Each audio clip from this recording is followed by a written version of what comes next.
Yeah. It's still the TCG Tavern on Twitch, right? Okay.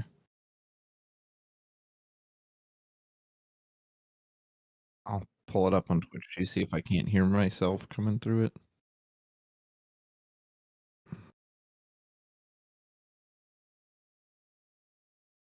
Where is the usually the mute button comes up. Yep, that's what I'm watching.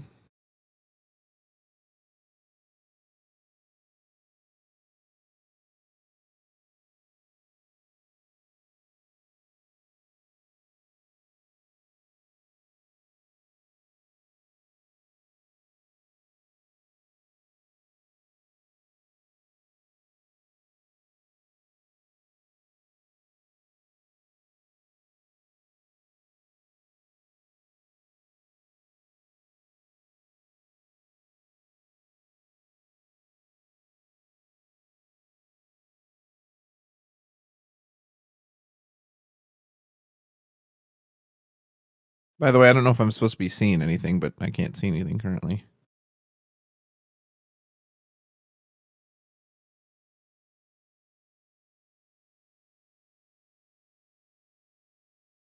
Oh, nice.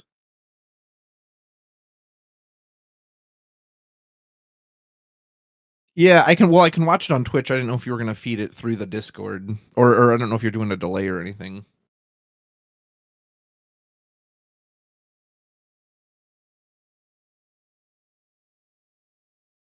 Otherwise, I can just try to watch it on Twitch, but it might be a little unsynced depending on how you've got it set up.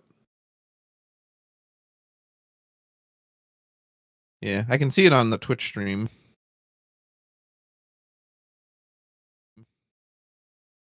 It sounds like it's pretty synced up. Like I heard my voice just after I said that. So that's not bad, at least.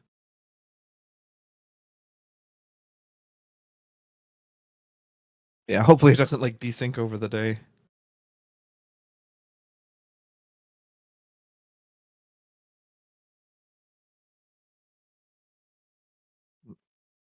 Oh, that might be even better. Oh, yep, I can see something now. Oh, now I can't.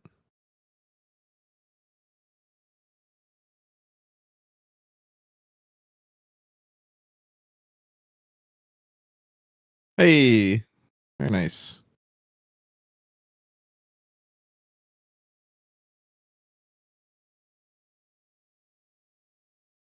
I mean, if you can, the more you can give me, I won't say no as long as it doesn't mess up what you're doing.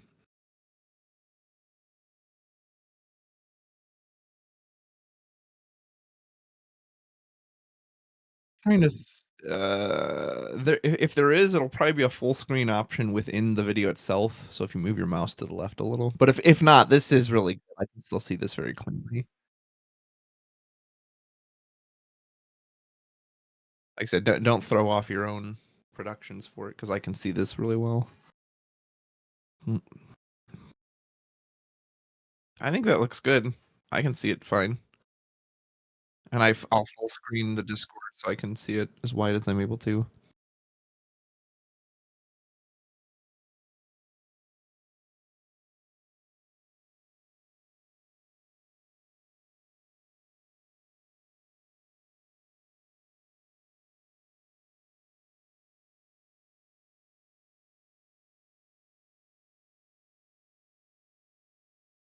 Yeah, because that's what I see right now. Like I said, I can see it just fine.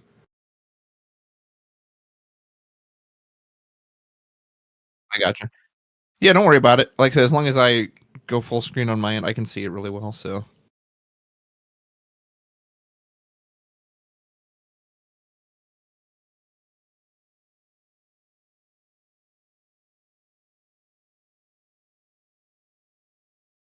oh, nice. Yeah, that looks really good. Good job.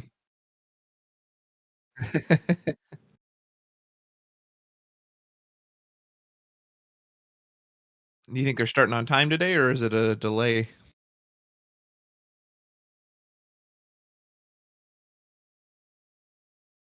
I gotcha, so it'll be a bit of a delay.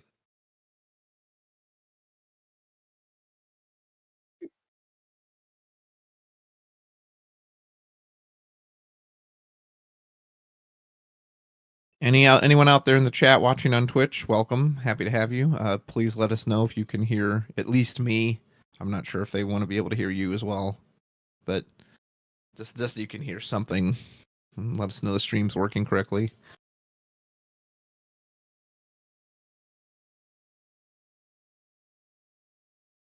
TCG Taco says, "Can't hear you." Okay, good. Thank you.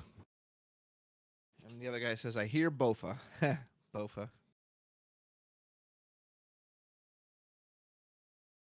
Yeah.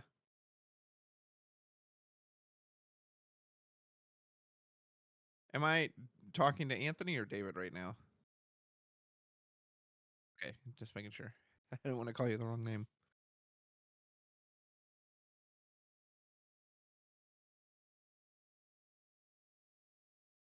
Do you guys want me to? I don't know if you'll be here on the stream the whole time. Like, if we catch, oh, there was a misplay on stream or like an illegal move happened, is that something I can tell you guys or? Okay. They said my mic is really low. Are you able to bump up my mic volume at all?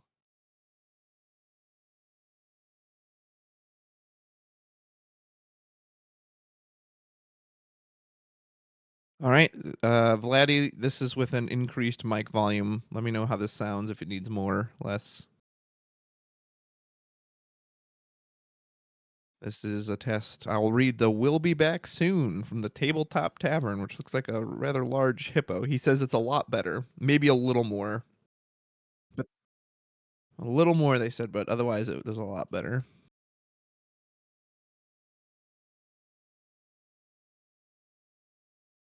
Oh, now I've got an ad break.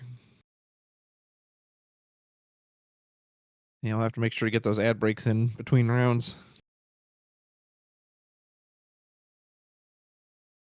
Do you control when the ads go off?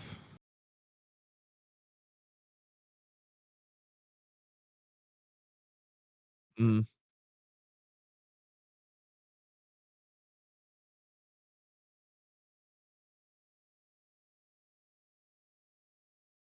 Mm, mm, mm.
Yep.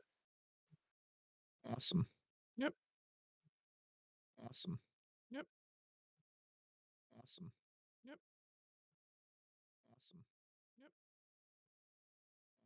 Awesome. Yep.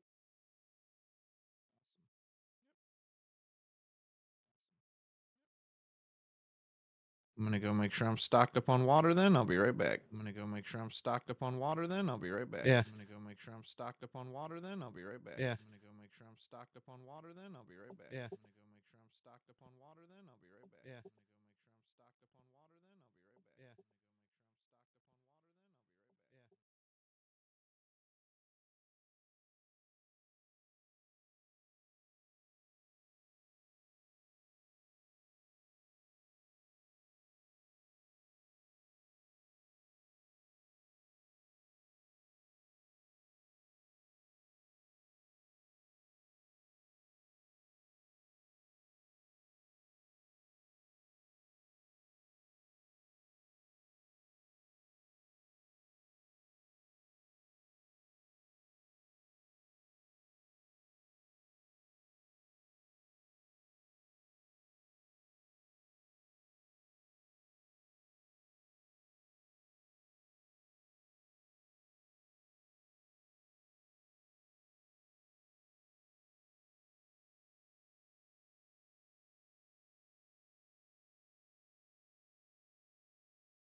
Give a chase.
Hey, Anthony, I don't know if you're here. Do you got an update for us?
Thanks.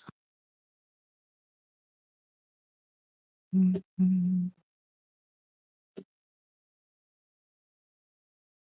Woo, woo.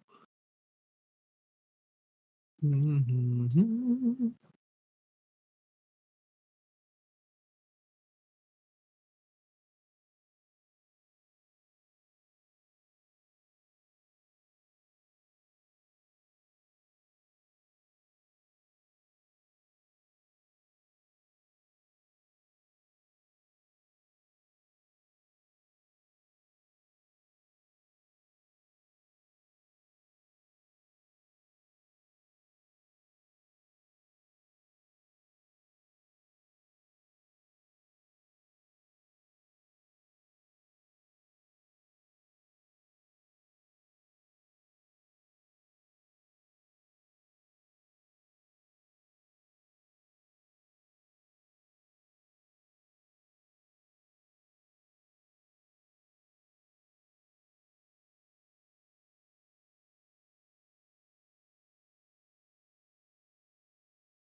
All right, folks, I am told that round one is paired, so we will be getting started very shortly here as we get our players. I have been informed, not 100% accurate on these numbers yet. I'm told there are 62 players today, and so we will probably have 6 rounds with a cut to top 16.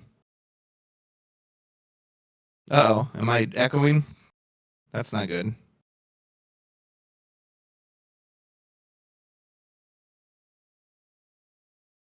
I wonder if I'm getting, like, double feed. Am I still echoing? We were flitzing around with the sound there for a moment, so okay, it's fixed. All right, good. Yeah, sorry. When we first came on, we were flitzing with the sound, so that that's probably where the echo came from. Get it in stereo. Hello, hello, hello.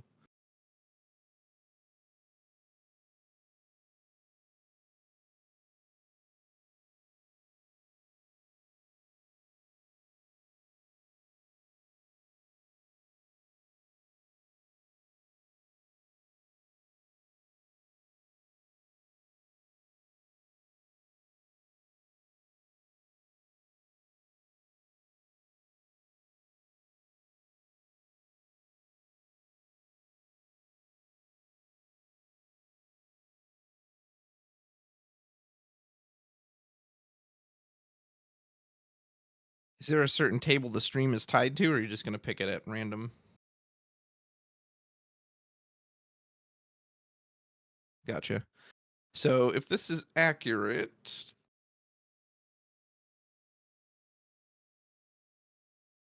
looks like table one is Jared Edwards versus Rainey Schneider. Oh, Rainey's there playing. If that is indeed what I got.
There's a nice handshake. And folks, we are about to be off to the races. Welcome to the San Diego Final Fantasy trading card game Materia Cup, presented to you by the Tabletop Tavern. I will be your host, Rudros. Thank you for joining us on this lovely Saturday afternoon. Plenty of fun things going on afoot. And I will. What was that?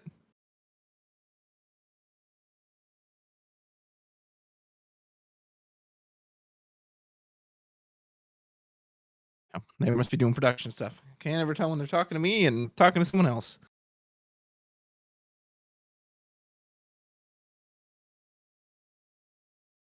So sources say earlier that there were 62 players, probably looking at 6 rounds. I'm not sure if there will be a lunch break or if we'll just be going all the way through.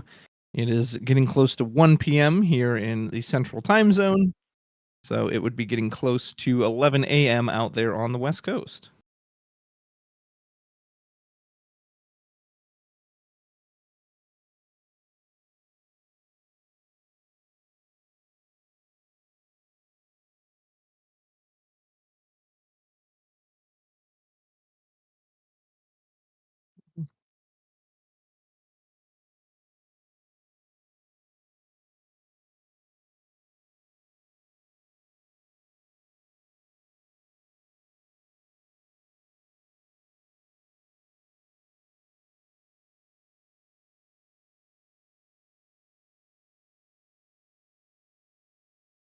And now we wait for the fabled start time.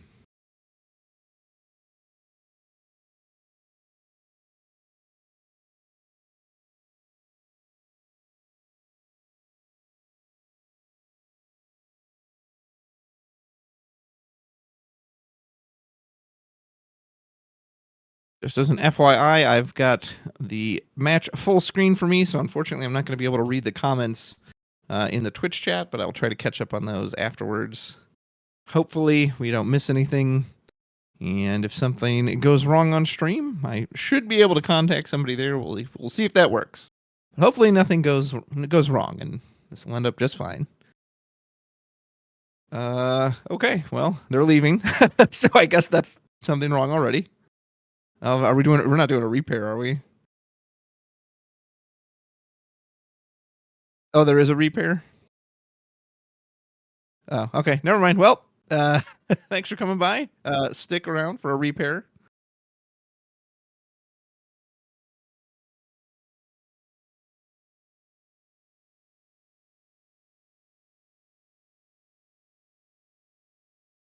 Yeah, Travis, back in the mouth.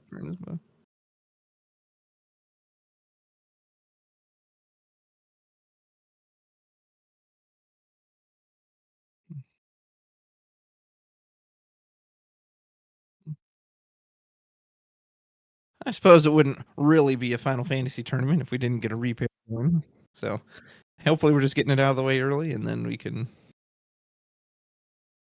get rock on after that.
All right. Do we know who these players are?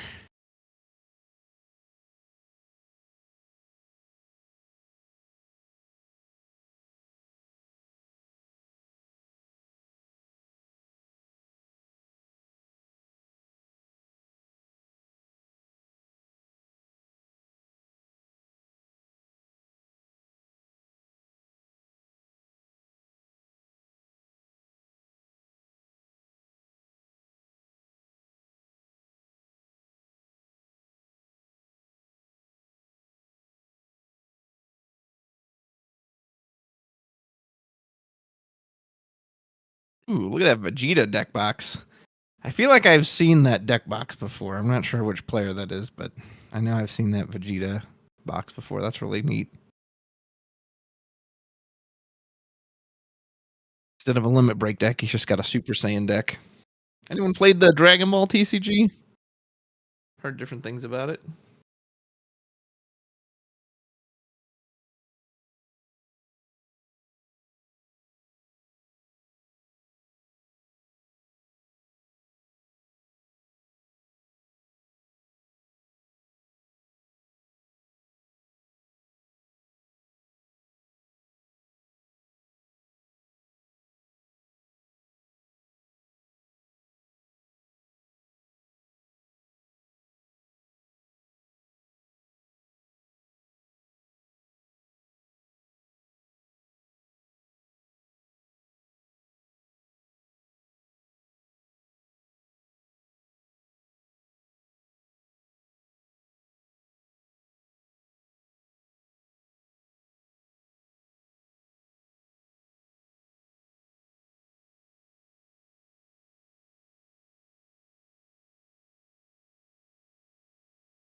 Anthony, can you hear me?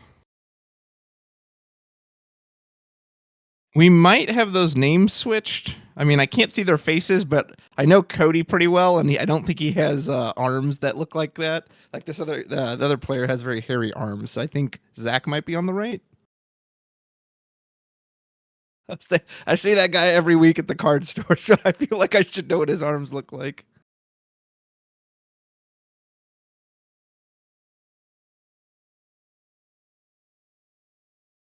Right?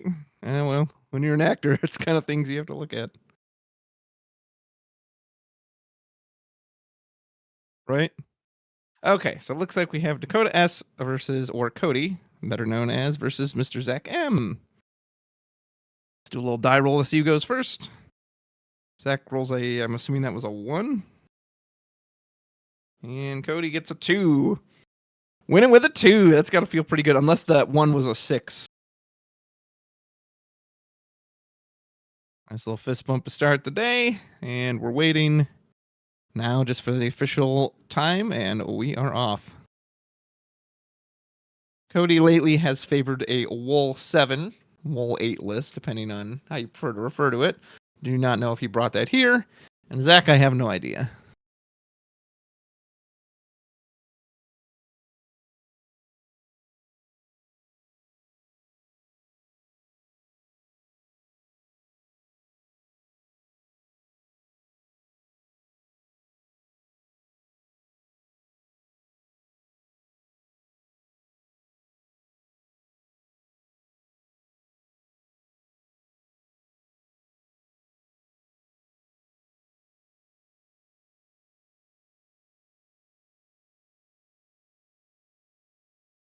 And now we play the waiting game.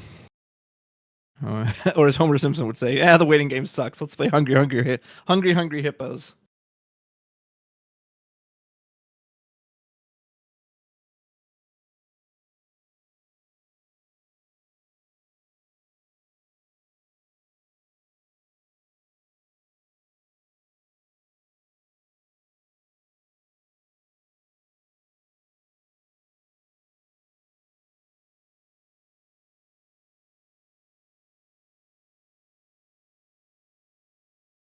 There we go. Now we can get started. I did see a Sarah FFL on Cody's side, so I am assuming this will be some Giga Wool 7 variant. And I see 2 4-color walls on Zach's side, so 4-color wall, a 4-color rate. Well, that could be anything. It could be Mono Earth. Could also be Light Wool 7. So players have resolved their mulligans. And I'm assuming they're just waiting for an official let's get started. Here we go. Official round 1 start of the San Diego Materia Cup 2024 Tabletop Tavern. Welcome. I am your host, Rudros. Thank you for joining us. And given that Zach drew a card, I'm guessing he's going to start first. So we're going to Raijin, mill 2 cards as he enters the field. Do not hit a Fujin to put onto the field. And just pass. Oh, wow. That cannot be the ideal start. I know he had a Sid Randall. I think I saw Sid Randall in hand. I almost you feel like maybe you'd rather put that out. Granted, you don't really know what your opponent's on, so you'd hate for it to walk right into something that dies. But there is a whatever job that is that the red mage. So we're gonna reveal until we hit. I'm assuming it's gonna be 4-color wall. Yep. So it is 7-cost wall, and I believe the 4-color wall is the only thing that will hit off of this. As I assume it's searching for earth, maybe wind. I don't remember the exact colors it's looking for, but usually in these lists, the only thing it's trying to find is 4-color warrior of light. So we now have an ultimate shield online if we have a wool light 7 in hand. Give it to our opponent to. I don't actually know. Do you? I remember. I think you shuffle those and then you put them on the bottom. And are we going to keep going further, or are we just going to pass?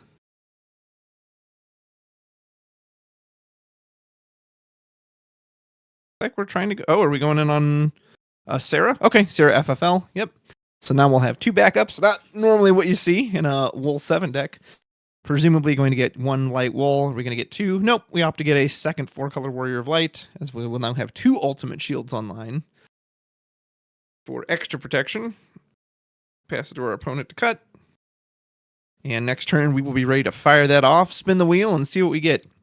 Now, if Zach does have Sid Randall in hand, I wasn't sure if I saw that or not, but if he does, surely that's got to come down. Oh no, it just goes into Fujin, Mill 2. We do hit Cypher. Would have been preferred if that's reversed. He does have Sid Randall. Oh my gosh, I think he has 3 4-color walls in hand. So he can't even use the Sid Randall. Oh my goodness. If I saw his hand correctly, that's terrible. Yeah, I see the Sid Randall in the corner, and I thought I might have seen 3 4-color walls. Oh my goodness, what a brick. You actually have the answer to this 7 wall, and you can't even cast it. Talk about feels bad. So Cody is naturally going to play the Wool 7. I seriously doubt we have any response to this. Unless we have an Amaterasu I didn't see. Yep, says go for it. Vincent, that's a good hit. Cypher's a good hit. Lena's a good hit. And Gilgamesh, nice. 3 really good choices there. Or 4, technically. Vincent doesn't do much here. There's no backups. So probably, how many colors do we have? We have at least 4. I think we have 6 colors for the Gilgamesh. So he would instantly be online with the Dull Freeze. Cypher obviously gets us back something from our break zone. I'm not sure if we have an 8 forward in there or not. Possibly that might be a Dia underneath one of the cards. We'll go with the Gilgamesh. And then Lena, will we have enough cards for Lena? Lena would have water, ice, lightning, and light. Lena would give it a sacrifice as well as a card draw. Yep, so we go for Gilgamesh and Cypher. Gilgamesh has no entry effect. Cypher will mill the top 2 cards of our deck when it enters. Hit an Irvine, which we can definitely grab that. There is a Dia in there. Okay, we did see that correctly. And of course, we have Ultimate Shield in hand to protect these guys. 1, 2, 3, 4, 7, 8, 9, 10. I think we have exactly 10. So if Cypher were to have haste, he would be able to break a forward. Gilgamesh, of course, going to attack and Dull Freeze, hit Renoa back up, and pass to our opponent. Cody sitting in a very good spot right now, and Zach looking for some kind of action where he can do something. Yeah, he did have that Sid Randall in hand. So pitches, is that Diana? I think it was Diana and a 4-color wall. Going to search out our own 7-cost wall. Do we have enough left in hand to cast it? I'm not sure if we do or not. If he does, he might want to just try to jam it out. It's hard, like, because even if you hit something that could potentially freeze the Cypher, he can obviously just counter with Ultimate Shield. Now, if you had your own Ultimate Shield, when the Cypher swings in, you could protect yourself from getting broken.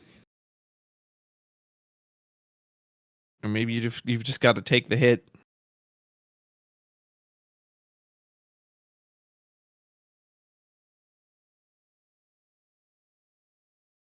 Two, three. I don't think he's got enough. I think he's going to have to wait a turn. Yeah, so it is a Wall 7 mirror match, but not when Zach opens the way he did.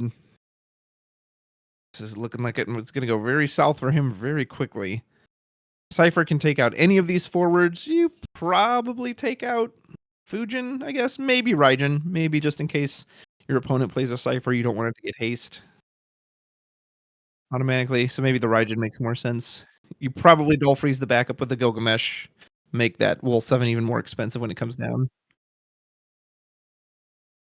Here comes Adia. Adia on entry will let us search out a category 8, I believe it's forward, from our deck, add it to our hand. And she has an action ability. You can put the top 2 cards of your deck into the break zone, and then you'll choose a forward, reduce its power by 4,000. However, if you have 10 or more cards in the break zone when it resolves, you will instead reduce its power by 8,000. So this Adia is just pure spot removal here. We can use it to clean off Fujin or Raijin, and then have Cypher break the other one. Which is not a very nice thing to do if you're the leader of the disciplinary committee like Cypher is. Fujin and Raijin, they're supposed to work with you, you know?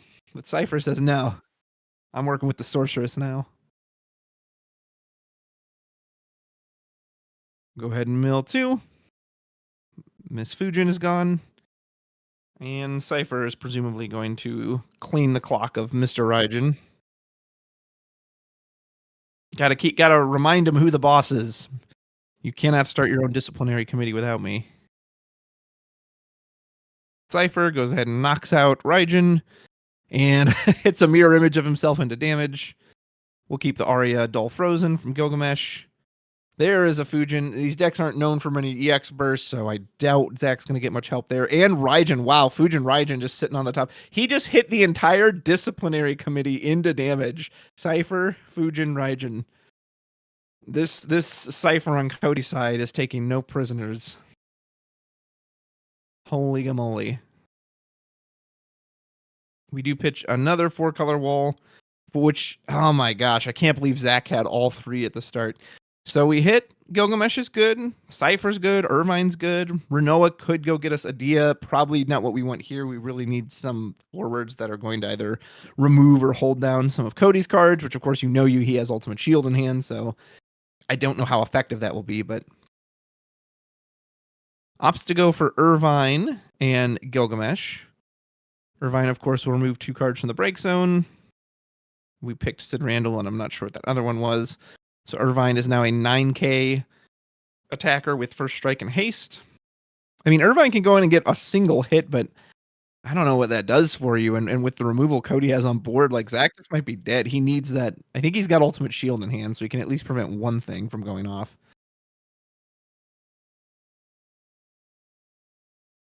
So we go in with Gilgamesh. I'm assuming we have at least 5 colors in the break zone. Is he opting to hit a backup? Ugh. I almost feel like you got to try one of the forwards just to try to burn the shield out. And if you're going to hit a backup, surely you would hit the Sarah as well, right? Because that has an action ability you can use to activate a forward, and it requires itself to dull. So we're seeing some card pointing, possibly discussing power values and field effects. I don't know if he actually targeted the red mage. I just saw Cody like move his hand on it, so that made me think he was. But obviously we can't hear them. Okay, he does. No, okay, we're using the Sarah. So we're using the Sarah to activate the wall, which can just block because Gilgamesh will be 8K first strike, but not enough to get over a big wall 7. Yep, and looks like that's going to resolve. Gilgamesh will die.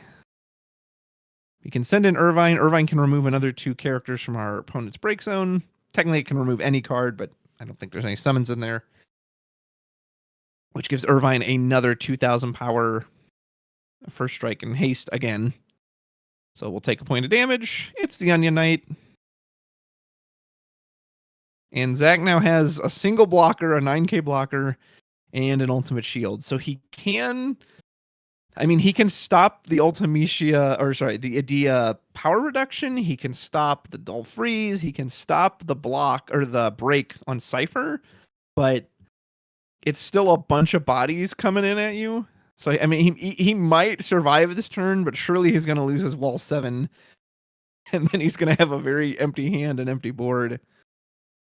He needs he needs that Shantoto limit break, and I don't think he's going to be able to cast it in this deck. Oh, okay, never mind. We have another haster. So this is probably going to be game right here. Irvine will remove 2 things from the break zone. 2 of those 4-color walls. Give himself 9,000 or 2,000 power extra, haste and first strike.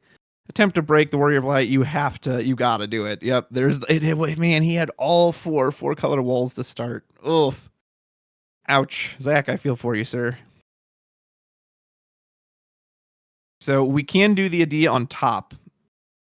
So this Warrior of Light's going to go to a 1,000 power. So, I mean, it can block a point of damage, but we have more than enough on Cody's side to just run this down. Yep. Has to block anyway. Goodbye, Yellow Brick Road. And really, you can just do this in any order you want.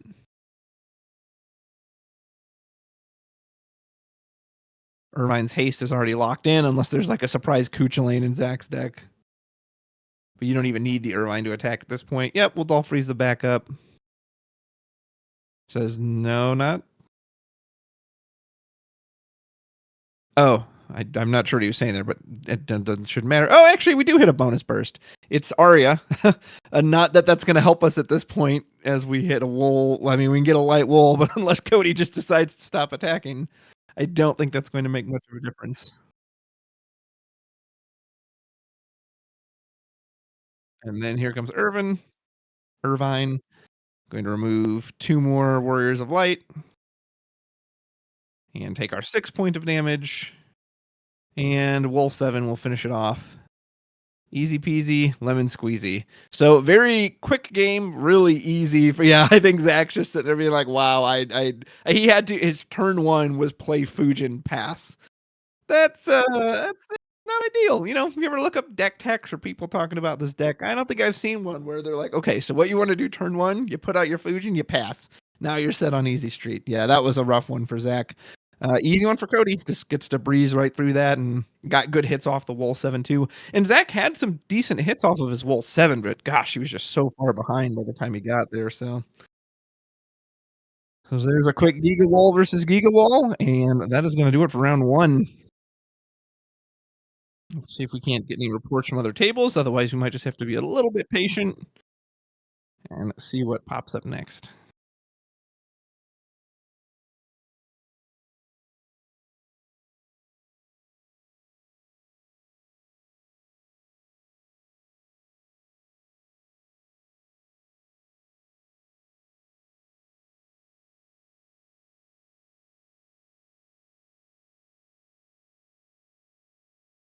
It's a shame too. Zach actually had the Sid Randall in hand, so but he didn't have the ICP to cast it. Like, oh man, oh man. I feel for you, sir. I feel for you.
Hey, Anthony, if you can hear this, I'm gonna send you a message in the Discord.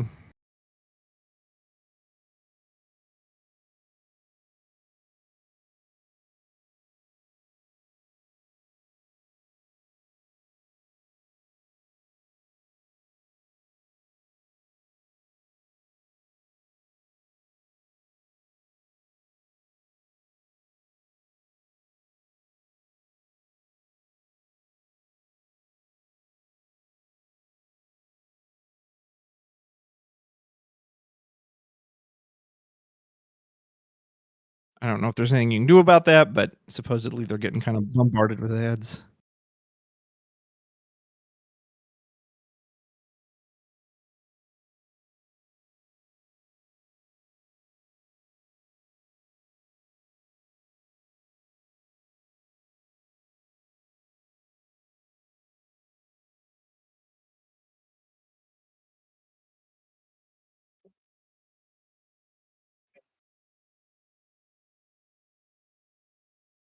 All right. I talked to the stream about the ad guys. Sorry for getting hit with them. We'll see what we can do. I'm not 100% familiar with how Twitch ads work, so I don't know if we can purposely run them between matches and that way they won't run during the matches, but message has been received and passed on and we'll try to get what we can done for you.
Hey, looks like we are back. Awesome. All right. I'm assuming, yep, we got those names still from last round. Let's see, who do we have on stream here with us? I have not been given updated names yet. Nor deckless. Looks like I think I saw a Leo and the player on the right's hand, so I'm assuming perhaps this is some version of Mono Earth.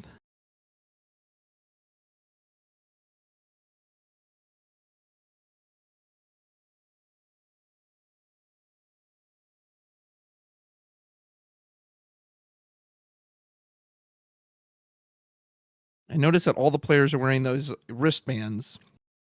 Does that mean they are? Is that their taco bands? Talk about it, as Dave would say.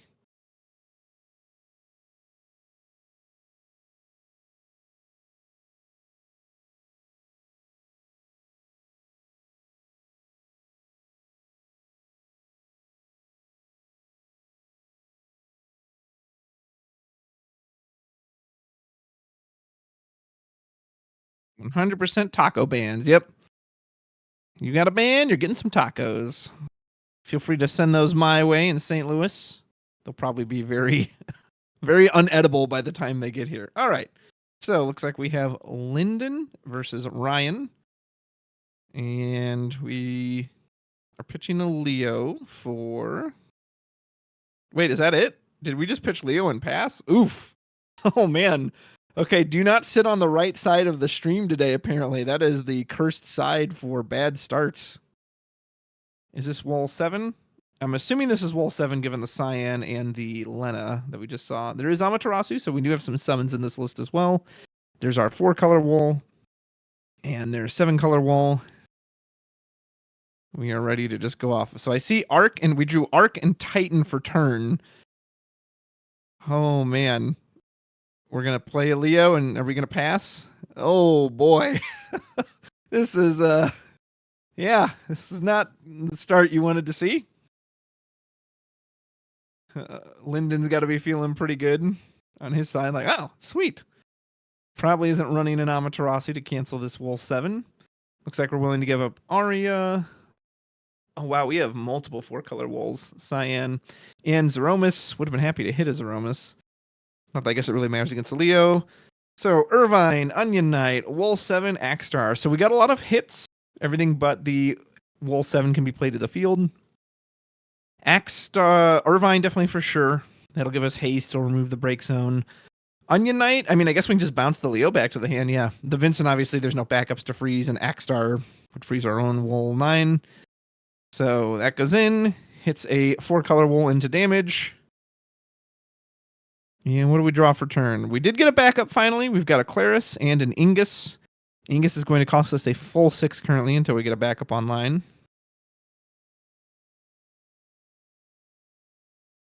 I'm assuming we want to go in on that Claris. Otherwise, you could try to pull something out of your limit break zone, which we didn't see any of those last match.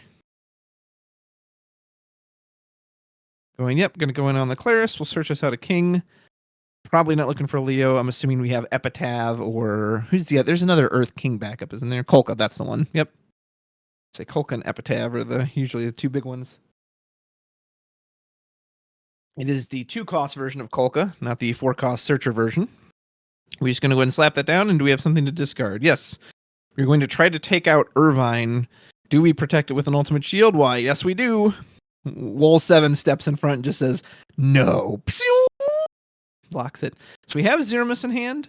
I don't know if we have the proper CP to play it. Looks like we also have a backup. We've got a Kuchelane. We could go in on a couple different ideas here.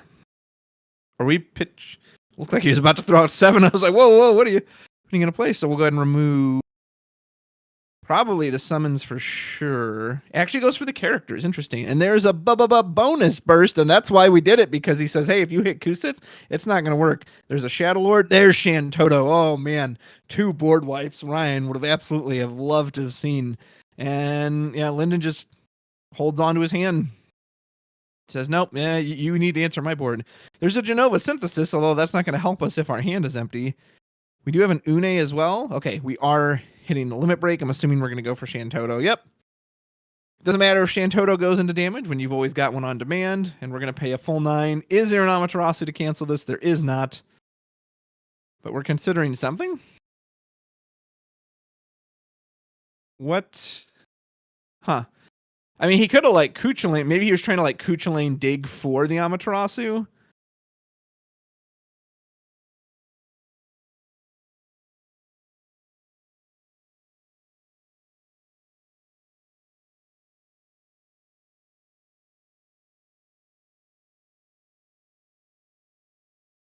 As we can't just instantly reload on a Wool 7. Onion Knight isn't terrible here, as it'll bounce the Shantoto, essentially just killing her, since she's a limit break card, and that entire limit break deck is gone already too. Yeah, that's game. Can play this Ingus. Okay, now we're starting to get into our backups. There's a Tyro. So we play the Miner. Miner allows us to get one backup off of the 5 revealed, add it to our hand. We go for the Shantoto. So if our opponent does load up with a bunch of forwards again, we have the Toto to counter it. Double Sarah in hand. That's not very good. We also have Larsa. We have the Samurai. I mean, Linden could take a second here to just also build his own backups. Without an Amaterasu, you know, any more forwards you put down, you're probably just going to run into Shantoto. And attack for damage. And there's an arc. One less arc to worry about. Are we going in on the Larsa, I'm assuming? Yeah. So Sarah FFL has seen herself in all her forms. All 3 copies are now either on the field or in the break zone. Larsa can search out a forward of 4 or more, so you could just go get Wool 7 Part 2. That feels pretty good. Probably don't need to jam it out this turn, especially since if you have anything with haste, you won't be able to do much with it, and you know that Toto's sitting in Ryan's hand. So I'm assuming we're just going to wait a turn and bring it out next turn. Oh, he's tempted. I could see that. It's like, oh, do you want to jam this out? No. So there is more backups. Did we draw into a second Toto? I think we draw. I can't tell what that backup was. Was that Epitaph? So I know we have Toto and Arc in hand. You do not want to cast this Arc for 9. That's not going to feel good. We are just. Oh wow, we're just going to Toto on the Onion Knight. I mean, it gets our colors online. Well, colors in the sense that I don't know, man. And you had Epitaph. Like, granted, we've seen so many Leos. Maybe Epitaph doesn't have a target anymore. I don't know. Like, you know, this Wool 7's coming down. I guess he felt like he had nothing better to do. He couldn't access his limit break zone. He'd already used all that. Here comes Wool 7. What we hit this time? Spin the wheel. Doodly doodly doodly. Ding ding ding ding ding ding. Only one so far. Oh, he's still. Ooh, is this lethal?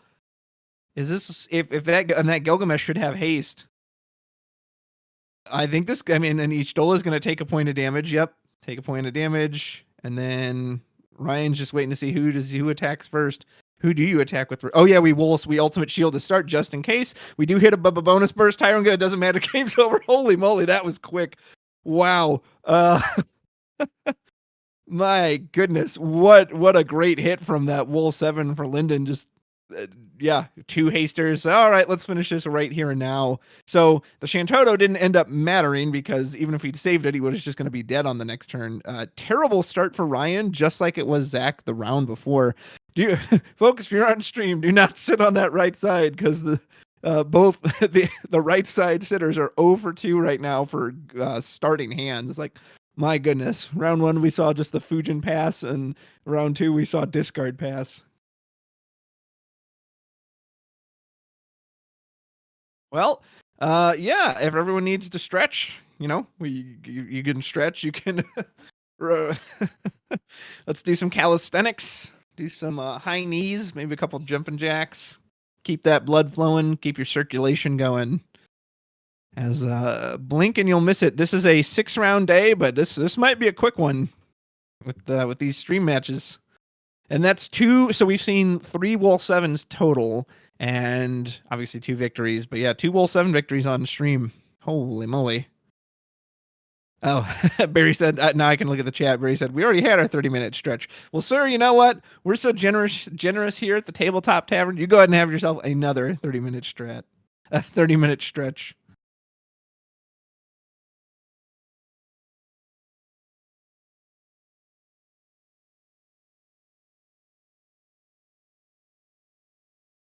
Also, I am told that they tried to do something about the ads. They should come in way less, and they're going to just try to run them during the breaks.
Or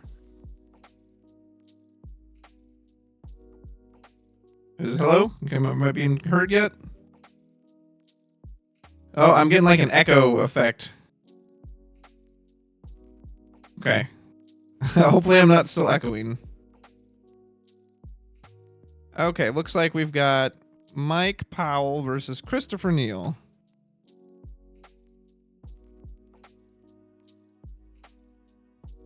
I am robotic. Pew, pew, pew, pew. Mike Powell, I'm going to guess, is on his Warrior of Light list. And what is Mr. Neal going to be on? Let's find out. Looks like Mr. Neal is going to be on also Warrior of Light, but not. This is the 7 cost Giga Wall. Seeing a Giga Wall every round so far.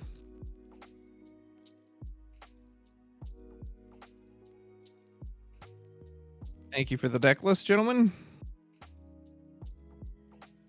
All right, so both using 4-color wall, of course. We will see who is the superior one. I did catch a brief glimpse of that robot sound.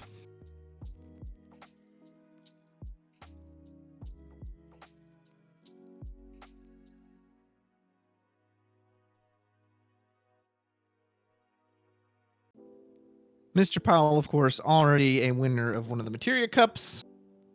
Last time I saw this man on stream, I was casting him in Florida. Now here he returns to try to take it back in San Diego. Looks like he rolled a 3, which should be pretty good for Chris. Yep, Chris rolled either an 8 or a 10 there. And can Mike break the curse of the opening brick from sitting on the right? Surely by now, right? Or is third time the charm?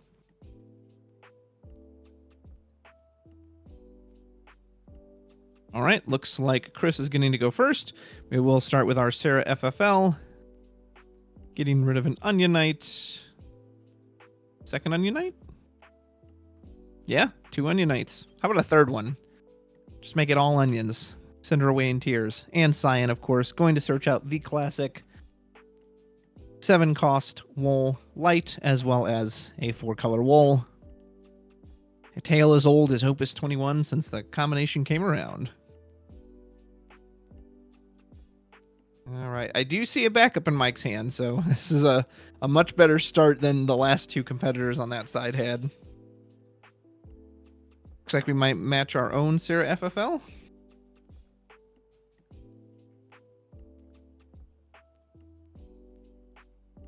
I do see, I think that's King Tycoon back there as well. We also have Zidane.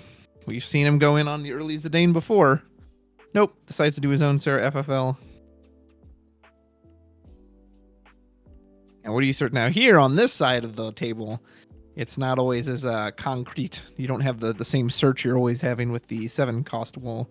Of course, he does get a 4-color wall. And are we going for Refia? Far too early for Arc. Unless we just want to pitch it for win CP. Yep, Refia and 4-color wall. We could pitch that for King Tycoon. I'm assuming we're not, given how thoroughly we're shuffling our deck.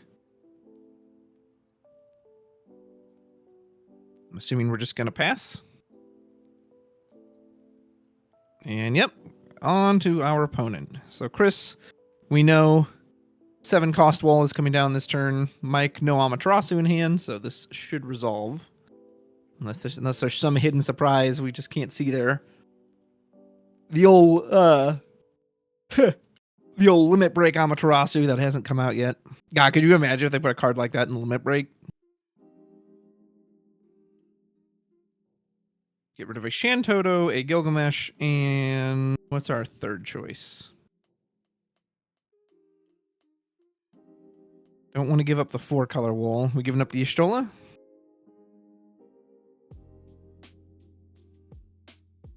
He doesn't want to do it. Nope, give up Vincent. And what are we going to hit? Gilgamesh, okay. Light Wall, Cyan, a Scholar, and a Samurai. Okay. Oh, not amazing. The Gilgamesh is online for sure. The backups aren't terrible. You'll draw a card, you'll get a crystal. You probably don't want Cyan here, because he's just not going to do much without crystal support. So do you want the fire backup or do you want the ice backup?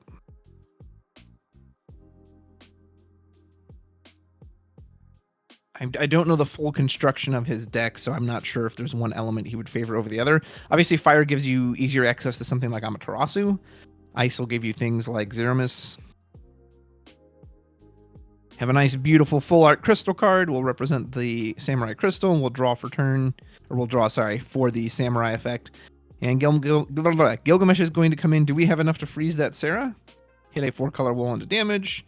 No, we didn't have enough to freeze the Sarah. What do we have in there? Vincent and the Onion Knights are 4. Yeah, I guess he didn't have enough colors. Oh, that could have been really nice, because, yeah, we would have cut off the curve of this King Tycoon.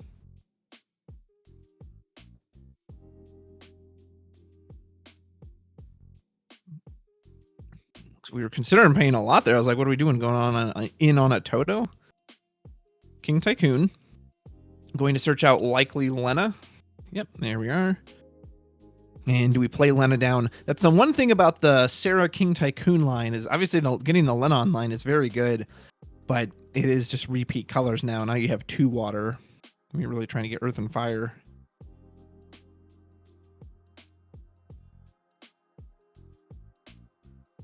It looks like we have Kryl as well. Kryl would be pretty nice.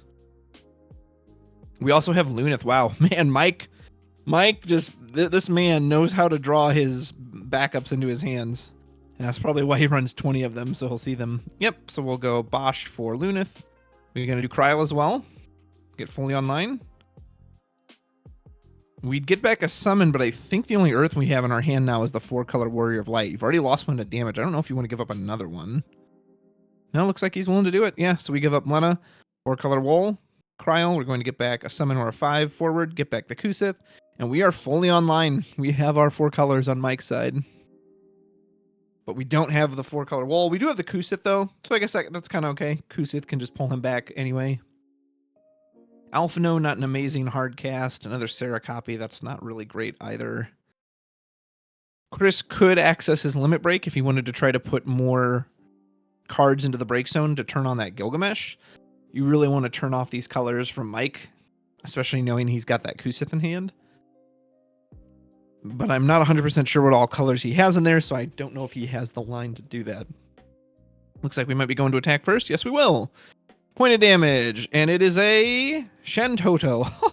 Oh, won't be used this time, sir. And there's our bonus burst. Kusith, you know, why cast Kusith? Why spend 2 CP from hand when you can just get it for free? And that's how you get back your Warrior of Light.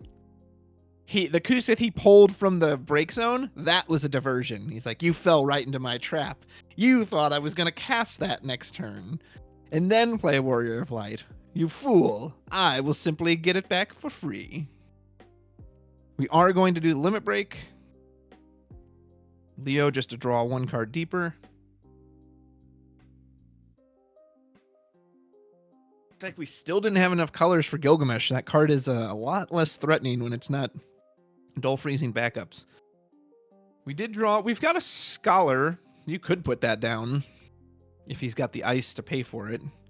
Would still draw you a card, get you another crystal, potentially helps your Cyan in the future.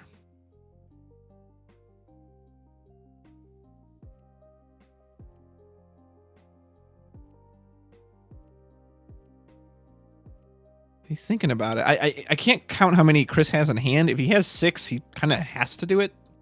Unless he's okay discarding for hand size at the end of the turn.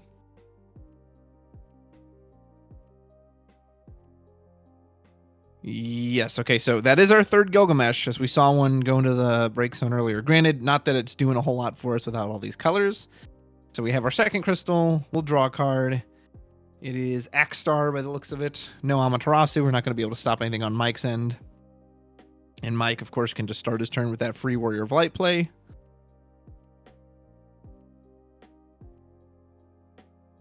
Double checking his break zone just to make sure. Here we go. Mr. Warrior of Light. All 4 colors have been paid. We'll go ahead and reactivate all of our backups and draw a card.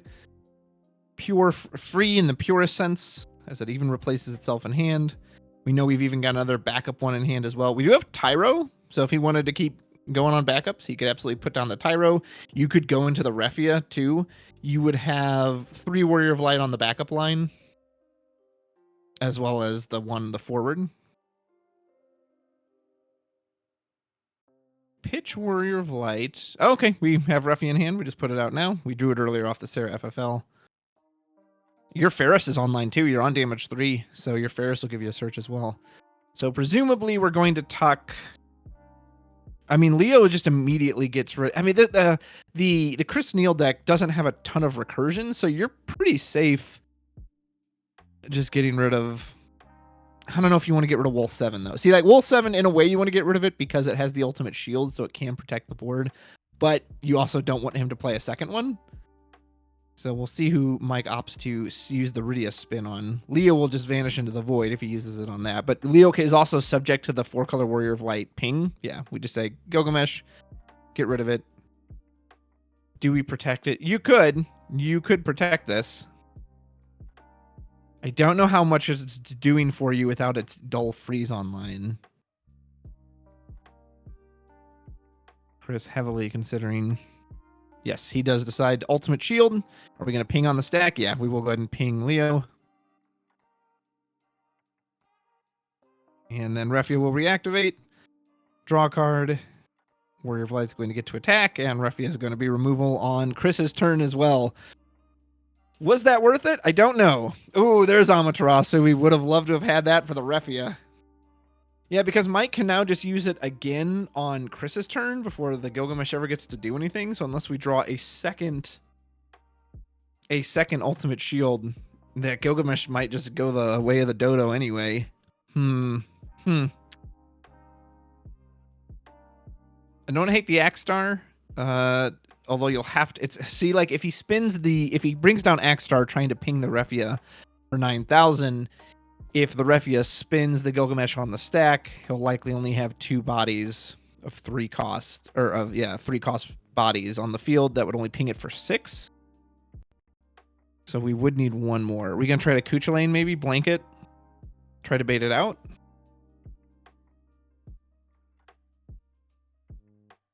The amount of pressure Refia and 4-color Wool generate is just crazy. Crazy.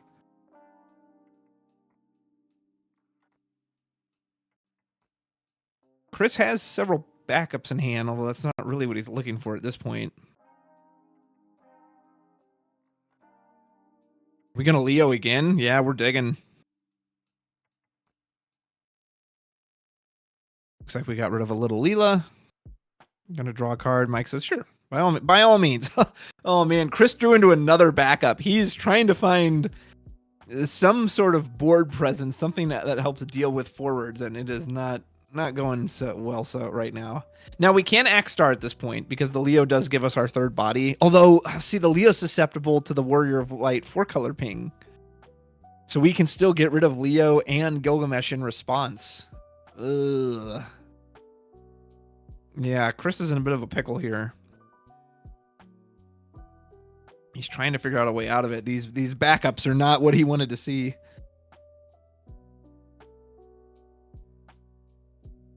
He does have an Onion Knight in hand, but he doesn't have any. I don't think he has any Lightning CP to play. So we're going in on the Axstar, I'm assuming.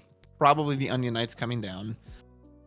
Usually the way the players do it is they have the Dull Freeze resolve first, then the play a forward costs 3. Is it 3 or less? Axstar might be 3 or less. I don't remember if he's exactly 3, if he's 3 or less. I think he's 3 or less. Someone else is exactly 3. That's Wool 7. So we are going to spin the Refia in response. Send Gilgamesh packing. Do we have another ultimate shield? Nope, doesn't look like it.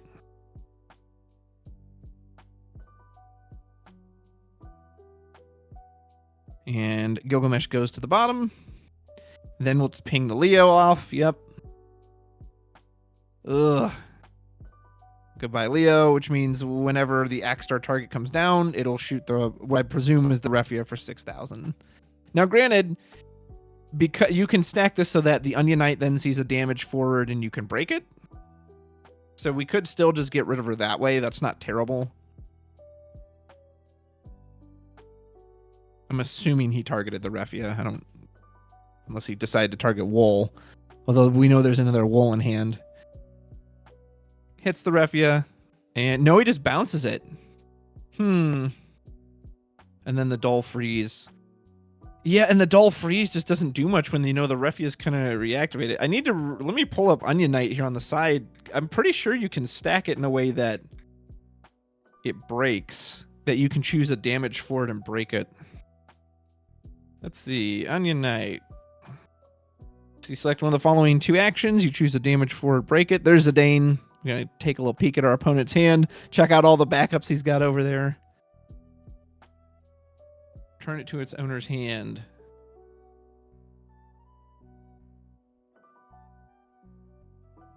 Maybe not. Maybe the Onion Knight stacks in a way that he wasn't able to do it. Because the Axstar still hasn't fully resolved the damage yet. So I'm not 100% sure on that. We do have Amaterasu, so we do go ahead and burn that on the Zidane. Really nice play by Mike, as I'm sure Chris wanted to save that for the Refia, and now the way is clear. So Zidane just got the Amaterasu out of our opponent's hand. And there is Refia. She's just going to reactivate all her Warriors of Light. And then we can send this board packing. And it is Tyro. We've got our full 5 backups. Mike can now search out whatever he wants. Maybe Ferris. Arc is quite nice here as well, in case the Refia were to die. Could also just get a backup Refia. Could get another Zidane in case you want to keep hitting his hand. We do go for the Ferris. Very strong on damage 3.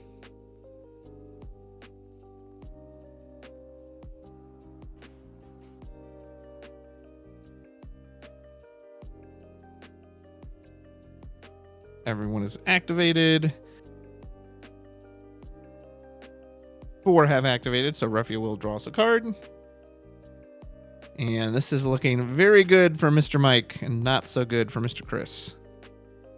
Granny hasn't taken much he hasn't really taken any damage yet. He's taken only 1. So here comes Warrior of Light. There goes our own Ferris. Oh man, it would have been kind of fun to see that come down when 2 Ferrises are on opposing boards and you get the big Ferris wars.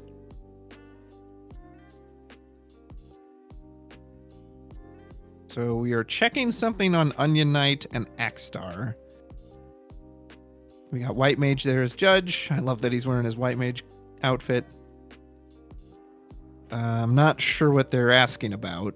It looked like Mike had passed the turn, and then because Chris reactivated his backups. Maybe they're asking, does Onion Knight's exit ability trigger? But it says from the field to the break zone, so I feel like that can't be it. Are they asking about the damage? Are they trying to like go back and see, hey, could this have broken the Refia if it's a damage forward instead of bouncing it? Yeah, I don't know. I can't hear any audio from the table, so I'm not exactly sure what they're discussing, or maybe something to do. Oh, Axstar couldn't play Onion Knight. Yeah, all right. I couldn't watch the chat while I was so.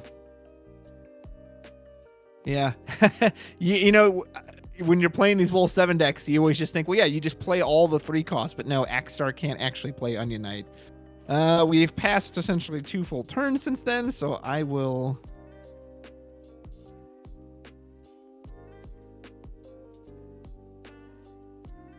I doubt he's going to be able to rewind this, so I'm assuming this is just going to be a warning.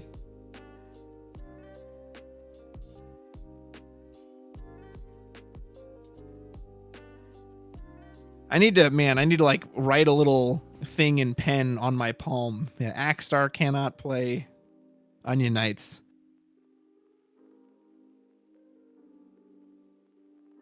Yeah, so that was clearly incorrect. Axstar can only play ice or fire forwards, and Onion Knight is neither of those, so he cannot be played.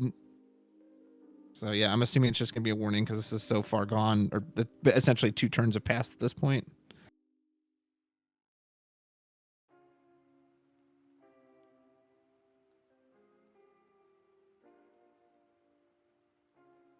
So I'm assuming they will just give a warning and then play will resume, but no, looks like they did get rid of the Onion Knight. Did they just put it back into his hand? Yeah. I mean, technically, then he wouldn't have had to replay the Refia. So, all right, well, moving on. Chris in his hand has a Lena. Let's see, how many colors do we have? Fire, ice, light, and she's water. So we would have enough to trigger the Lena, although on the stack, you can spin the Wool 7, and then there will only be 3 colors at resolution, so then the Lena won't sacrifice something. So that's probably not going to work. Unless we can get another color on the field first. We pitched the Unite. Lars is going to go get us. Do you get a 4-color wall for protection? Do you get a wall 7? We actually are going to spin on the stack the Axstar. Okay. I was going to say, well, don't spin light wall, then you can just go search it out. But so Axstar will be gone. I mean, who do you even get here? He gets the ultimate shield. Okay.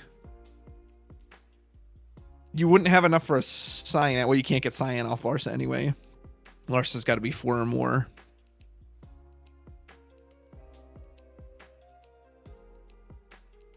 I guess you could have maybe gotten a Ferris. So then that way on damage 3, you play the Ferris, you search all that. No, Ferris is a 3 cost too. Yeah, nope. It has to be 4 or more. So he was pretty limited in what he could get there. Because most of the deck is 3 cost. So he actually, his only targets might have been 4-color Warrior of Light as well as 7 cost Light Wall. And Mike is looking in complete control in this game now. As yep, he's simply going to use the Refia, send wall packing. I don't think there's a reason to ultimate shield this, is there? I mean, what is he doing just sitting there by himself? I think, yeah, you just let it go. Mike's still going to get the card draw. Like this didn't actually cost him anything, and everything he just paid the 4 characters that he exerted for it, tapped it, dulled it, will all stand right back up. I don't think there's much. No, Chris does. He shields it. Interesting. Well, yeah, it doesn't spin this turn. Here comes wall. 4-color wall. There goes another Lena. I mean, don't get me wrong. I don't think Chris is in like a great spot, period. But I don't know. I'm not really sure what the point of protecting this wall at this is, especially when this Refie is just going to do it again on your turn. And we go ahead and get Zidane. Do we play it this turn? Or do we just leave all our backups up and say, yeah? Yes. Here comes, I'm assuming, Mr. Zidane. Let's see what you got in there. It's a Lena. Would you like to take it? Mike doesn't have a reason to currently, unless he's really afraid of what Chris could draw into. But again, Chris doesn't even have enough colors to trigger the sacrifice, and you can just sacrifice Zidane at this point. I don't know what Chris can top deck here to save him, but whatever it is, he needs it now.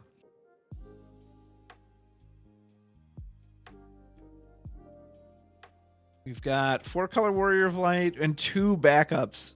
Oh, or was one of those Lena? Yeah, no, it's 2 backups. It's Arya and Samurai. Oof. Well, Arya will go get us a Warrior of Light. Now we can search out that Ferris if we want. And I mean, we can search out the Wool 7. So you'd have a chance to replay it, but it'll be next turn. You could potentially be dead by then. Yep. Well, 7 goes, then we search out. Christian's like, whoop! Take that right back off the bottom. Yeah, it was like we knew Mike was going to be able to. That's why I just don't know what the point of using the ultimate shield was. Man, we don't have enough for the Wool 7. Yeah, and if Mike can produce another Warrior of Light, give it haste with Lunith, this match is just over right now. And Chris is not going to get a turn to get to that card to potentially use it. Is this our Ferris? We've got her in hand. We've also got Amaterasu. He's got Mist Dragon. He's got Amaterasu. Like Mike is just straight gas in his hand. All gas, no brakes.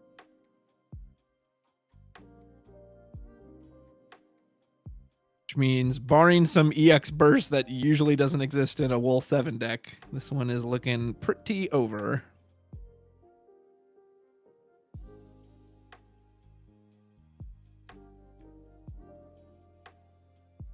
So we'll give Ferris haste, reactivate all our Warriors of Light, and Ferris will go in first.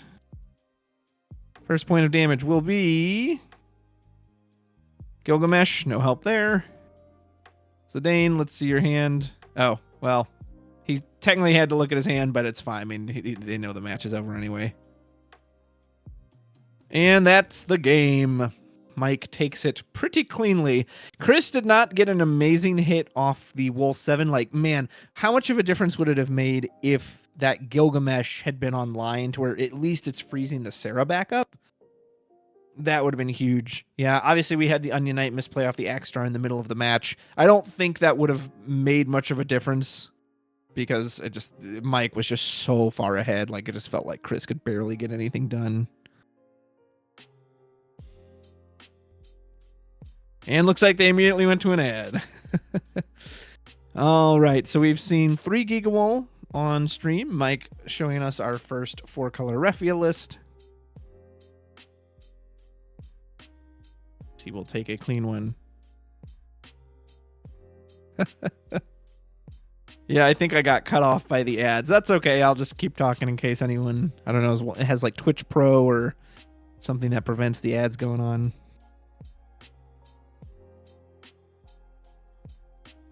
Yeah, seems like there's a lot of advertisements.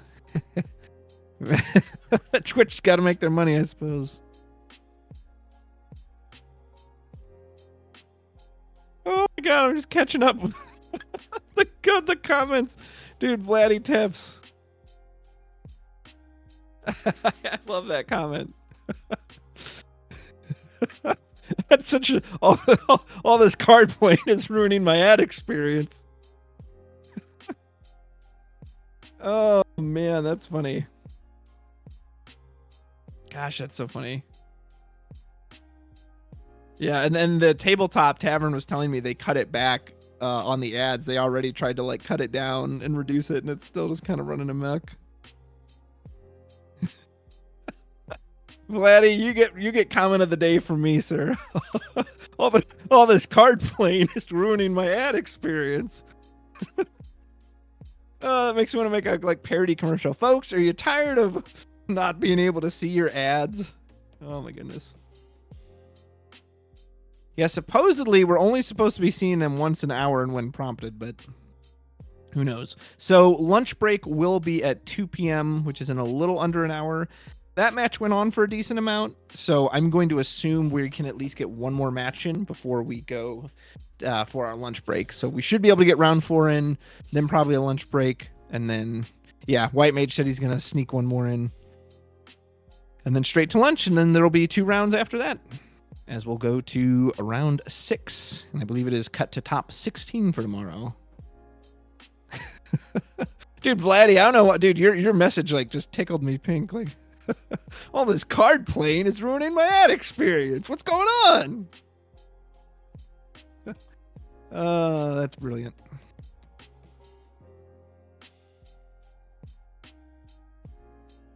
All right, so we are going to sneak one more match in here before lunch. See who we can get on stream for this next one. I'm going to go take a quick water break, and I'll be right back. Don't go anywhere. You don't want to miss any of those gorgeous ads that are coming around, so stay tuned.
All right, folks, looks like we are getting ready to start round 4, which will be our last round before a lunch break for delicious tacos for everyone wearing those armbands. If I have been given the correct deck list, then it should be Julian versus Alex. Looks like Julian is going to be on a 4-color Warrior of Light Raffia deck, and looks like Alex is going to be on a mono water deck. Seems like pretty traditional stuff. Lena, Leviathan, that sort of thing.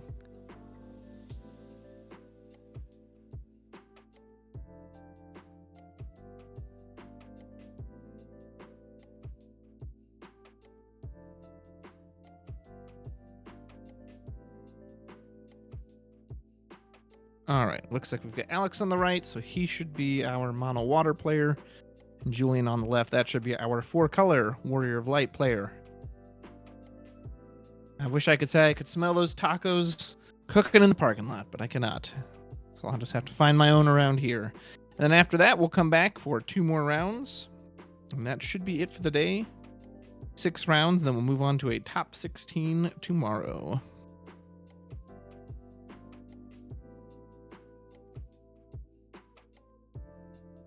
Oh, I like those sleeves that Alex has. I'm not sure what that design is, but it looks neat.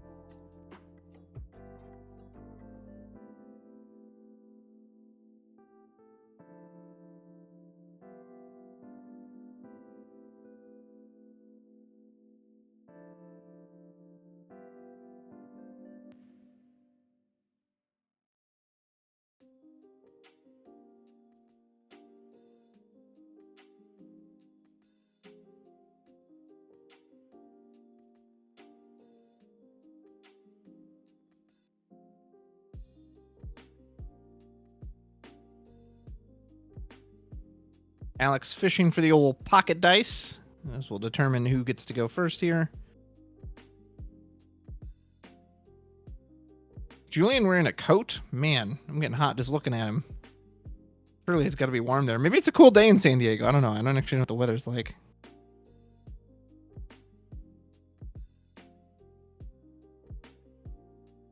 I think I saw 2 Mist Dragons in Julian's opening hand. Neither players like their hands, so we're going to go for a mulligan. Give me, you know what? Go ahead and give me a do-over. Give me one more. Let me do it again. A nice friendly fist bump to get started, and Julian will start us off. He does have at least Lunith in hand. That's a decent start, as well as, I think, Sarah FFL. So he could get fire and water online immediately if he would like. Pitches Zidane, presumably for Lunith, and we just pass there. Might potentially go into Sarah next turn. Save up 1 CP for that old Amaterasu. As Alex is running the forward war. I didn't think I saw the 7 cost Light Wool in his deck. But he is running the new Opus 22 Warrior of Light that deals with standard units. Speaking of standard units, our Astrologian is going to come down. Let me divine the future. So when Astrologian enters the field, we're going to check the top 3 cards of our deck, put 1 into our hand, 1 back on top of the deck, and 1 on the bottom.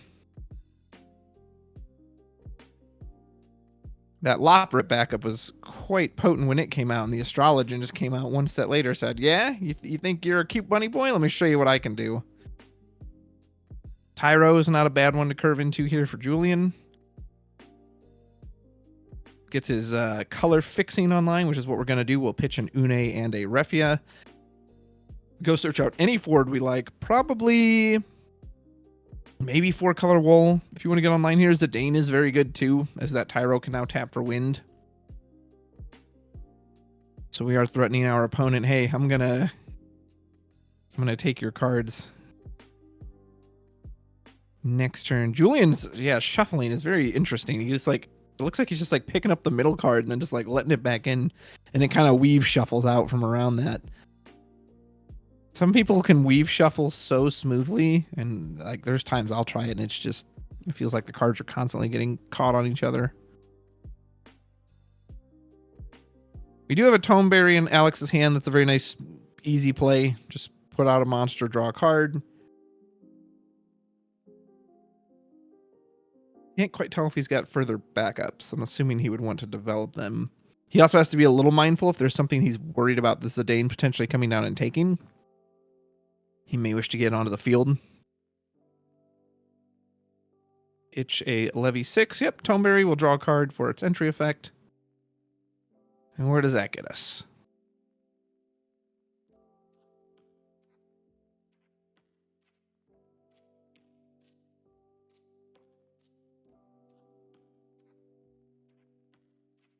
Is that Larson hand?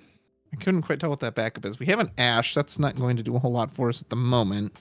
Might want to hold on to that for the Zidane, although if the Zidane just takes it away, I guess that won't be very useful.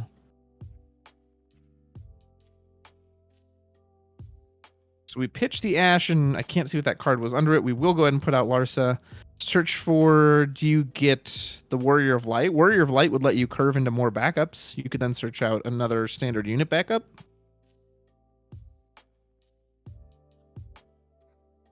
I guess you could go into something like, no, Glaciella is a 3 cost. So say her removal could potentially be good. Big Leviathan. Okay. So I feel like you have to discard this card and put something else out. Because if that just sits in your hand, then I think Julian's going to be heavily incentivized to have Zidane come down and just remove it from the game forever. Whereas it's kind of quote-unquote protected in your break zone. Yeah, it's vulnerable to a Mist Dragon, but... No, he just passes. Okay, yeah, well, unless Julian opts to just go in on the Sarah or the Lena. I mean, he could. He doesn't have to jam Zidane out here. He could take his time. He has Lena. Pretty sure he still has the Sarah. So maybe Alex is thinking that it's all right, well, if you put the Zidane out, though, you're not developing your own resources. We're pitching 2. Are we going to do the Sarah? Yeah, we are. Okay. Maybe I'm too greedy, but if I was Julian, and part of me thinks I would have just jammed out the Zidane and said, okay, Leviathan's gone. I'm not going to deal with that card. We go for the Warrior of Light, but maybe he also feels, hey, I don't actually care about Leviathan that much. I've got things like Cuchulainn, I have Amaterasu, I have Refia, which isn't a bounce, just gets it off the field and back into the deck. So I've got a lot of ways to deal with it. So go ahead, get your Leviathan out. I don't care. Sarah's going to search us out a 4-color Warrior of Light as well as Refia. Exactly what we saw Mike search with it earlier.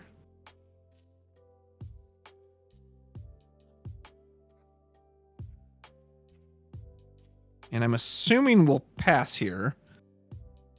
I don't know what else he would play at this point. Yeah, so we have 2 Refia in hand, 4-color wall. No, does he? Oh, the Lena. Yeah, we can put the Lena out. That's right, I forgot we had that in hand. Interesting, he picked the 4-color wall over the Refia. Granted, you can't play it right now, as we're missing, what do we have? We have Earth, Fire, Water, so we need Wind. Or at least another Earth, then Tyro can generate our Wind. But we did have a spare Refia in hand. So now we have a Refia and Zidane. And what can Alex counter with? So now that Leviathan is quote-unquote protected in our break zone. Unit comes down. The water standard unit comes down for free. I don't remember which class that is. Is that a Culinarian? A Weaver? A Cook? I think the Weaver's the lightning one. Cook is the Culinarian. Might be Alchemist. I can't remember. Now this is probably a good turn for the Zidane. Alex did leave up 2 backups, so that kind of makes me think he wants to cast something. Okay, he does. I was like, it's kind of weird he would do that and overpay for the Una then. But yeah, I see Anima in his hand, so Anima can do a little reverse game removal. Says, oh, you want to remove something from the game, all right. How about you yourself, sir? Or are we reconsidering? We have 2 Animas in hand.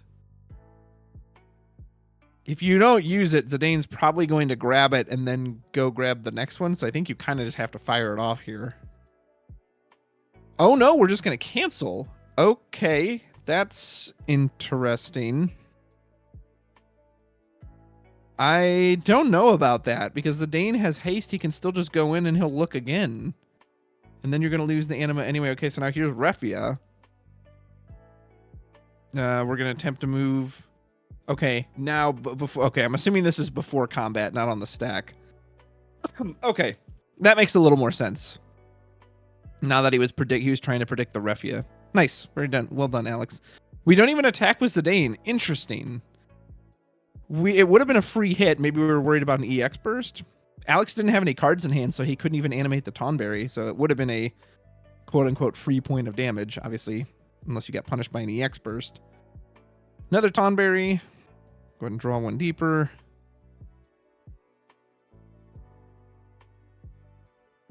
Are we considering using the Astrologian? Or do we have one? Hey, there we go. Yeah, Grosh. All right, Alex has got to feel pretty good now.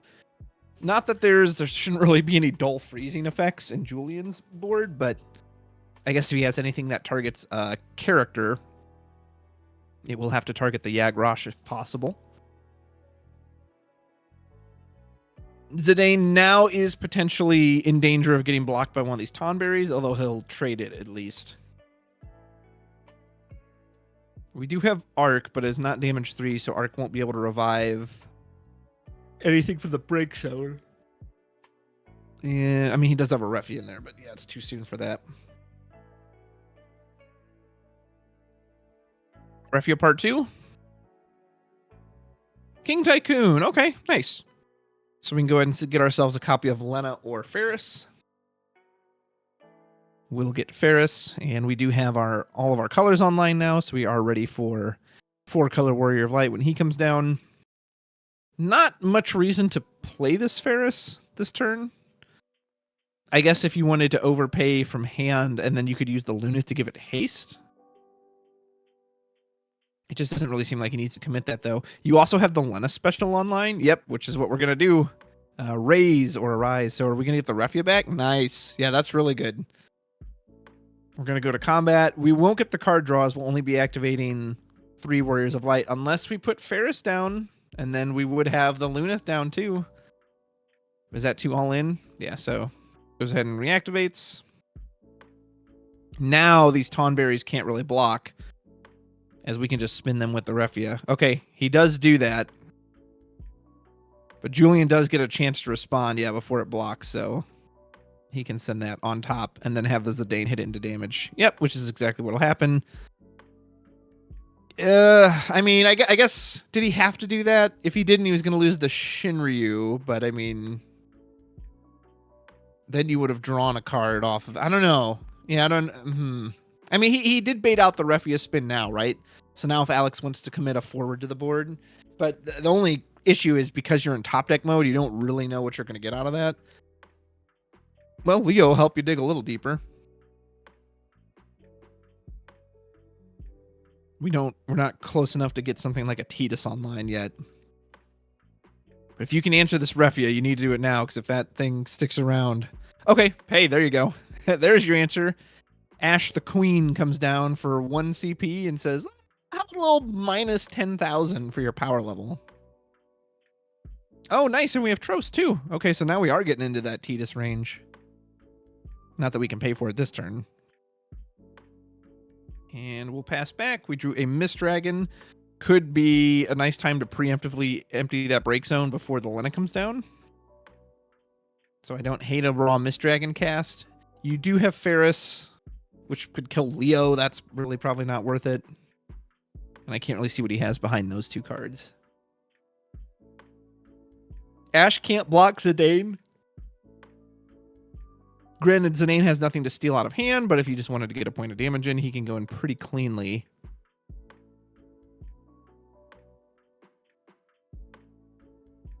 Julian could access his own limit break deck. Presumably he's got his own Leo in there. We're going to do the Mist Dragon? Yep, we will. Just say, all right, let's go ahead and just shut off that Leviathan early.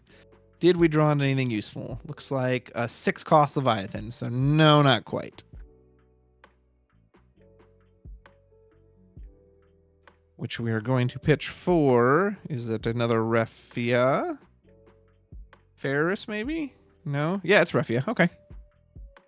So we have exactly 4 Warrior of Light on the field, as the Tyro and the King Tycoon are not counting. Oh, are we going in on the Ferris too? Okay, nice. Yeah. So Ferris will do 1,000 to the board, and then for every Warrior of Light that takes damage, she gets to ping something for 3,000. So we spent 1 ping on the Leo. We're going to spend the others on the Ash. So Ash will have taken a total of 1,000 plus 3, 4. The nice thing is we can give this Ferris haste once the Refia reactivates with Lunith. And then Lunith can go in, or Ferris can go in. I'm assuming that's what we're going to do. We're going to tap the Lunith with the Lena. Yep. Give her haste. Send her in. She's going to ping the board again. So now this Ash is going to take another 5 plus 2 shots of 3. Ash should be very dead. Now, the only downside is we have turned off our Refia trigger for that, but we don't have anything in hand to activate the Tomberry. And we leave the Zidane up. Yeah, doesn't want to put him on damage 3. Says, I'd really rather not turn on your Tros. Alex needs a good draw here. Tidus is now very far away. Looks like he got a Levitarasu summon, and maybe that's a backup behind it. Not very good. Not what you were looking for. So you may just have to Leo again, trying to dig for something better. Although the Levitarasu is okay to cancel the Refia reactivation next turn. Oh, wow, we're just going to crack the Astrologian. He's trying to divine deeper and draws 1 card. Looks like he drew a 6-cost Leviathan. So it looks like he's got a lot of expensive summons in hand. Yeah, he's not loving that position. Well, we got our Summoner backup down. I think that can cancel a summon of maybe 3 or less. I'll have to pull that one up. Julian draws into an Amaterasu on his hand, so if he was feeling good before, he's got to be feeling really good right now. Is that Summoner or is that Scholar? Is that the Scholar that bounces? Let's see. Cast Warrior of Light for free, and we will cancel that with Levitarasu. I mean, you kind of had to, although this Refia is just going to give us back, well, some of that CP anyway.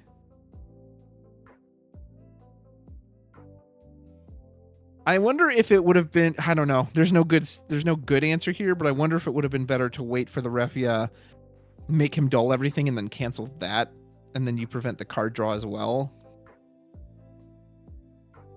You would have canceled the reactivation, of course, not the removal effect. Here comes the Dane. We don't have anything in hand, do we? Uh-oh. Is this game over? I mean, Tros can come online. No, we passed there. Don't feel the need to send in Ferris or Refia. This is looking pretty bad for Mono Water. This is that time you would want your big Leviathan Lord of the World play, but not only does Julian have Amaterasu in hand, so it's not even going to resolve. I'm pretty sure Alex doesn't have it online either. This 4-color Warrior of Light deck is not to be trifled with. Once it gets set up, it's just so powerful, and there's the resource efficiency is just insane. Asking to see the Refia. We do have enough Warrior of Lights. We can even leave up a blocker with this. So any forward of our choosing is going to be going to the top or bottom of the deck. It looks like, is that another backup in hand? Yep, we're gonna pray to the Leo gods. Sir Leo, Sir King, please get me out of this situation. I don't even know. I mean, you need Lena Leviathan, right? That's technically the only answer, even though we know it's gonna get canceled. But Alex doesn't know that, so that's kind of what you have to look for. Even like a Glaciella doesn't do it. You just don't have enough ammo to clear this board out, and you can always spin it. See, that's the thing. The 4-color has him essentially in this lockout state, because even if the Glaciella came down, you can just spin it before you even get the crystal, so Alex would never even get a chance to spend it. He's looking. He's thinking. Sir, if you can find a way out of this, I would love to be proved wrong, but it is looking very dire for you right now. You potentially have 3 blockers, but there's so much free removal on Julian's side. Reactivating the Tros? Or we're limit breaking again? Oh, we're going to try for the Tidus. Okay, so we turn Tros online, so we'll have enough characters.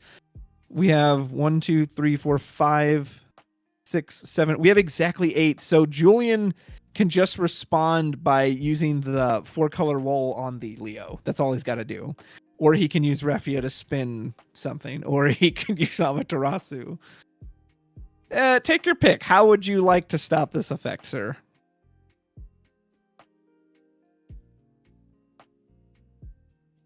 He's like, let's just do the classic way. Amaterasu. Yep, Alex nodding. Yep. Okay. And now that we'll go ahead and ping him.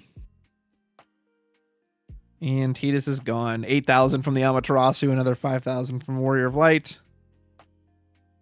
I mean, yep, Leo's going to go on attack. Oof.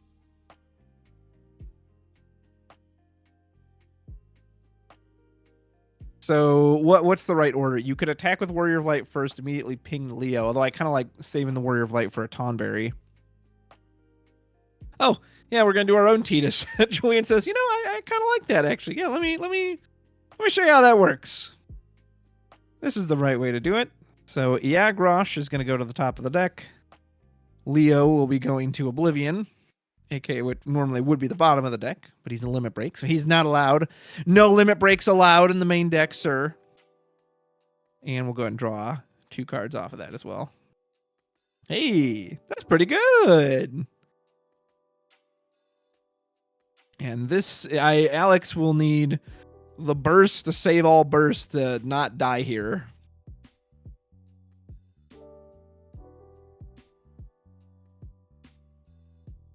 As there's no way this Tonberry, or I mean, none of this should really resolve. So I'm assuming you send in. Oh, I was gonna say send in Warrior Light first. Sends in Zidane. Sends in Warrior Light. Oh, we don't have any cards in hand. Oh, there's a bonus burst. We can shrink something by 10,000. I mean, yeah, that's an easy way to get rid of Ref. Yeah.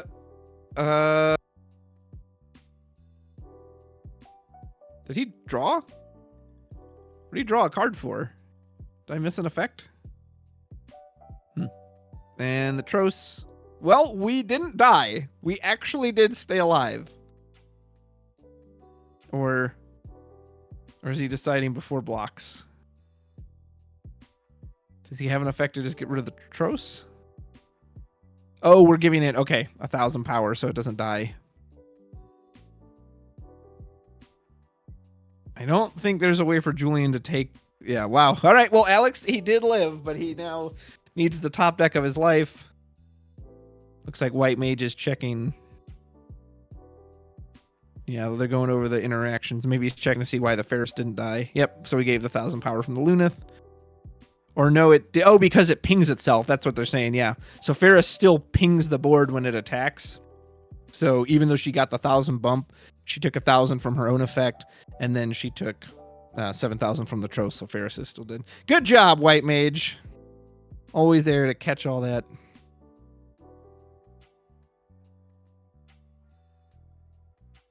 Alex, can you save yourself for one more turn? Seems very unlikely. Draw of Destiny, Lena Leviathan. Revive Leviathan. That's the only thing, right? We cast Cuchulain, draw one deeper. Lena Leviathan, do we even have enough for it? No, I don't think we do.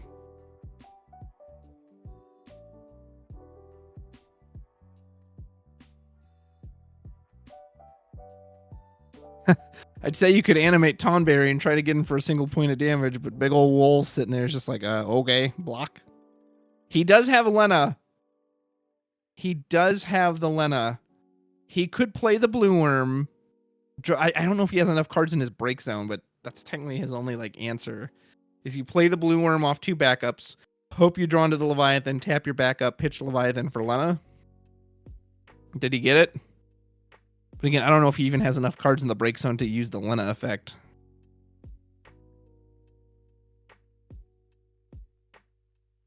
We got the Fiend. Do we have enough? 1, 2, 3, 4, 5, 6, 7, 8. Yeah, I don't think we have enough, so wouldn't have mattered even if we got there. There is a Lord of the Whirl in there. But yep. No dice, as they say. Lena looks beautiful in full art. Alex has to pass, and this will surely be the end of the game.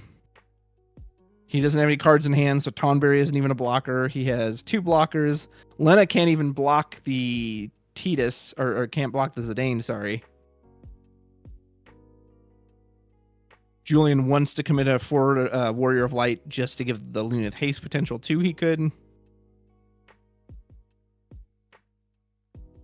Looks like he's going to do. Yep, Ferris. Oh, wow, yeah, that's going to take Lena.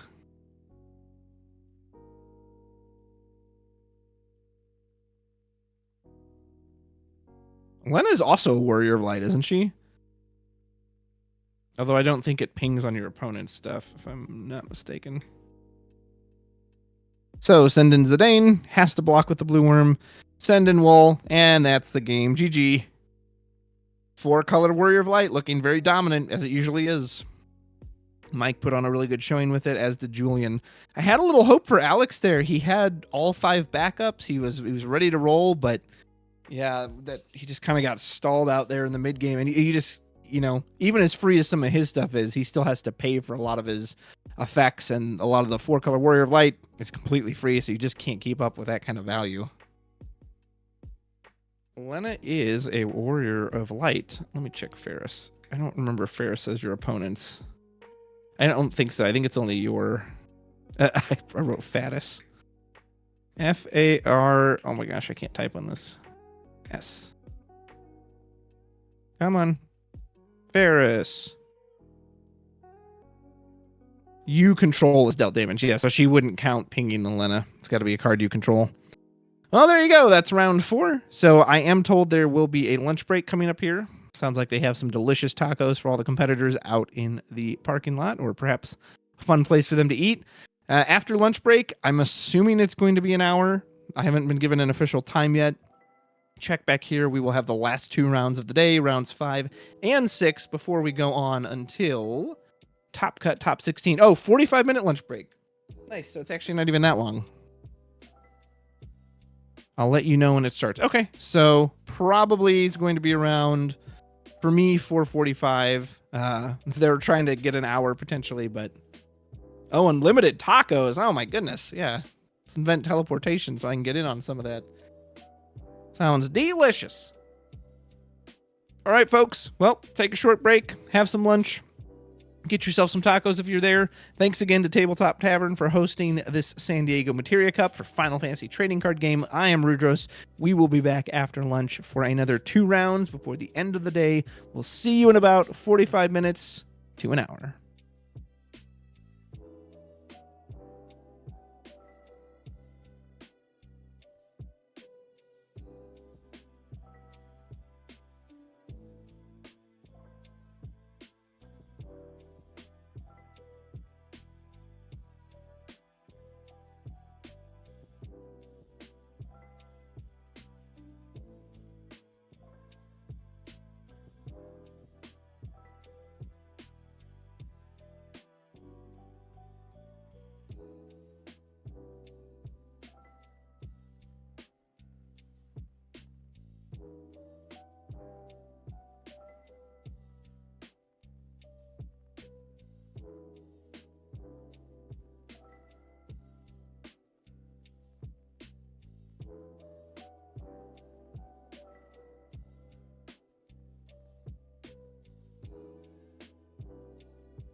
All right, folks. Looks like we are back after a lunch break. Oh, hold on, echoing.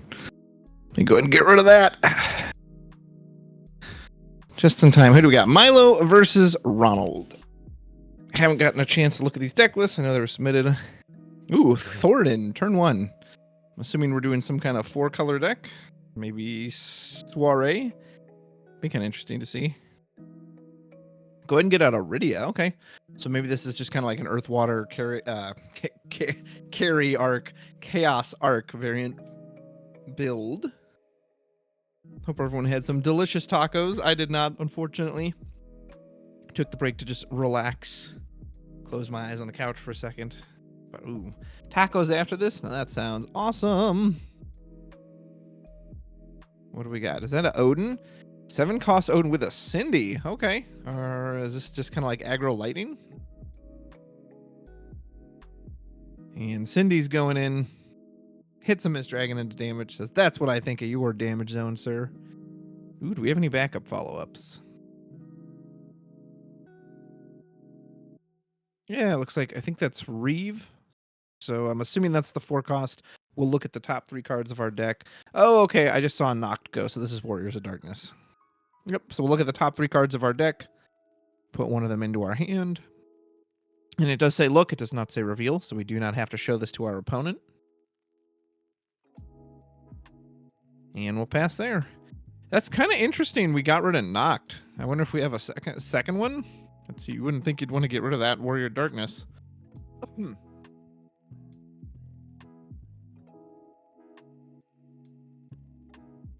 Now we know we have Rydia, so we can easily curve out into whatever summoners, summons we wish, which is what I'm assuming we're do. We actually give up 2 other backups ourselves. Looks like a Lena and a Tyro for Rydia.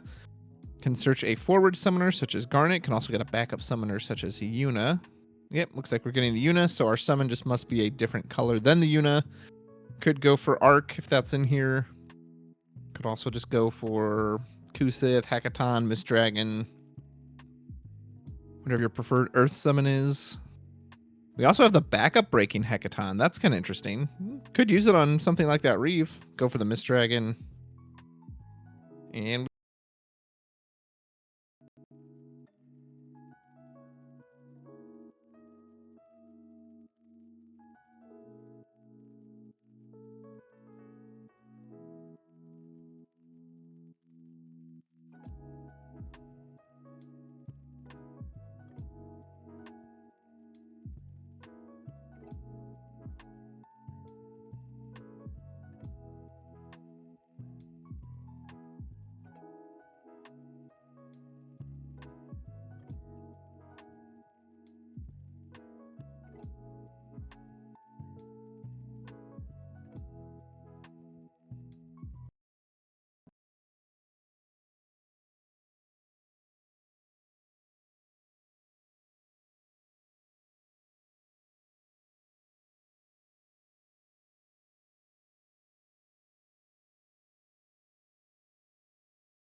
Not off the knock. The most he can do is the Alba.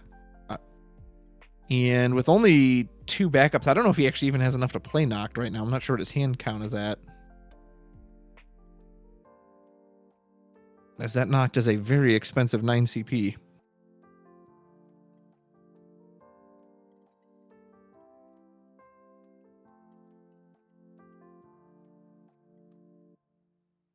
Milo has, looks like 4 cards in hand. We know one of them is Une.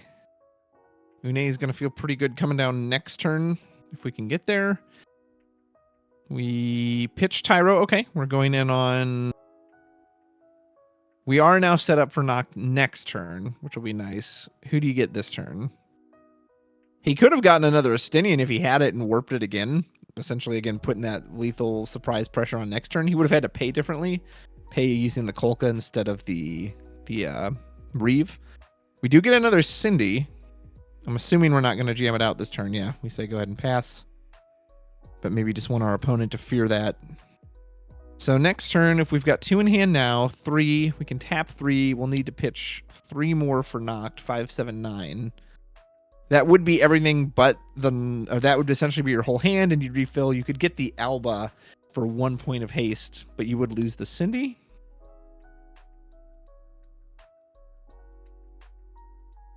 Milo could slow this down with Une. It's a really solid blocker.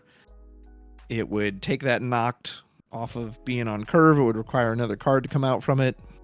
Could even warp the Garnet if you think you're going to last that long. Can always do the classic, rely on Leo, see what Leo gets you. Milo is flitting and flicking his hand 100 miles a minute. So what we do go in on is that Siren? I'm assuming that's Siren. Yeah, I'm assuming that's... So if that's a new Siren card, essentially, whenever one of your... Is it characters or forwards? I think it's forwards is targeted by essentially any effect. You get to flip the top card of your deck into the break zone, and as long as it's not a forward yourself, you get to cancel it. We will hit our limit as we go into Leo.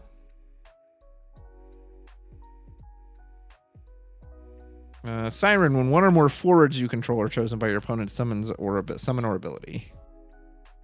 And Une is going to go ahead and bounce back our Tyro. And Milo now has quite the board. Yeah, we can't freely go into the knock the way we were able to. I mean, I think we still have enough to pay for it. It's just going to cost us most of our hand. Granted, so Alba would kill... Well, nothing guaranteed. It could try to kill the Siren, but obviously there's a very good chance Milo just cancels that. I don't hate something like Diana. Diana says that because you can do the repeated dull, you can make the Siren trigger a lot, and you can kind of mill him out pretty effectively that way.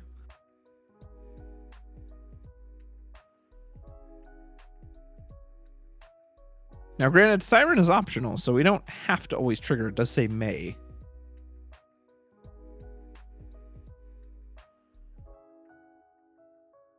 Yep, looks like here comes the big man. We pitch our entire hand for Mr. Knocked. How bad would Levi Tarasi feel here? Hopefully we have one of each of the Warriors of Darkness. There's Diana, there's Alba, and tell me we've got a Glaive. I mean, you could always search out another copy of Knocked. He does? Okay. So either we didn't have a Glaive, or we just decided we didn't want to get it. I don't... Yeah, I don't know about, like, the Brave on the Glaive is huge, and you're not really going to be able to resolve this Knocked special very easily with a Siren on board. So I'm assuming we're going to... No, we do go for the Diana. We're going to draw a card. We now do have the Dull online, which, again, the Siren can potentially block, but if we're having to trigger Siren twice every turn, we're basically taking a turn off our opponent deck-wise every time we do that, which, of course, will only matter if we get to the last card in deck, but... We do also have this Une online now, too, on Milo's side, once it goes back to his turn. And Une can just recover... Oh, okay, so we didn't knock special. We actually went for the Man in Black. Interesting. So we've got a Mist Dragon in reserve. That's pretty cool, although we obviously can't use it this turn. Interesting. Huh. And we do have big 9k beaters too, so the only thing that can really push through this right now is Une, but obviously you want to save that for summon recursion. And oh, chaos. Nice. Okay, so we're gonna pay a full 7 for chaos. Immediately smack the man in black with arc. It will die, but we had no cards in hand, so we're not gonna get the discard. And we do still have access to that one Mist Dragon. So Diana's gonna attempt to dull. Siren, yep, mills and protects against it. I'm assuming maybe this is at turn pass. It'd be odd if he was doing this in combat.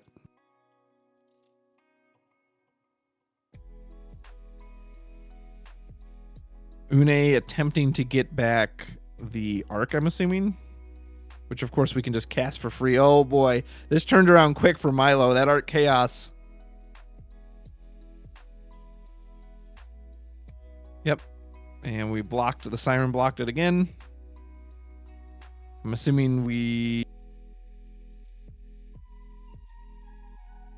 Well, no. Une isn't dull yet, so I'm assuming we haven't targeted anything. I thought we were trying to recur Arc with Une. But Une is still active. Okay, we're resolving the Chaos. That's what we were doing. So Chaos takes Diana. Oof. This game flipped quick. Now Ronald has 1 forward on the board. No Warriors of Darkness to follow it up. And now we are going to go in with Leo. We do hit our own bonus burst. Tyro, I mean, presumably, if there's anyone left, you would get a Warrior of Darkness, right? Because then the Noct can play it for free. Granted, you have to assume this Une is also going to just get Arc back. Yeah. I can't imagine this Alba is actually going to hit the field off Noct. There's Une, trying to get back Arc, which of course we have nothing to stop it. And I assume we're immediately going to fire that off. I mean, I guess you could wait, but... Why even give him a chance to play out something from his hand next turn? Just rob him of it right now. Ooh, we drew a 7-cost Odin. That is not a card you want to draw into your hand.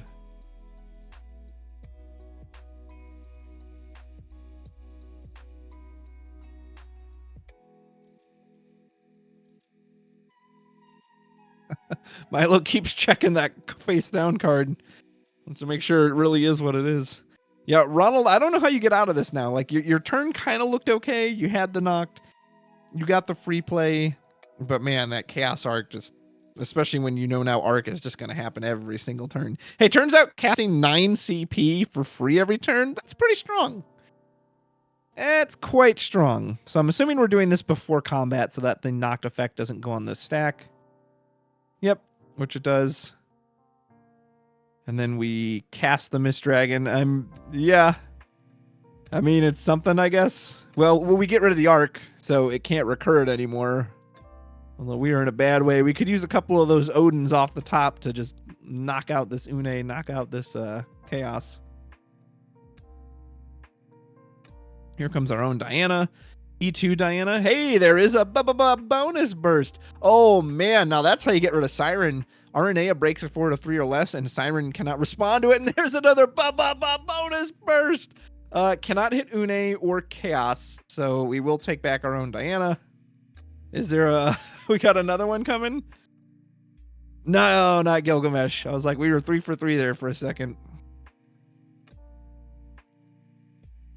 There's Ico. We're going to go fetch out a summon, put it into our break zone. Presumably it's going to be another Arc, which Une is immediately going to recur for us.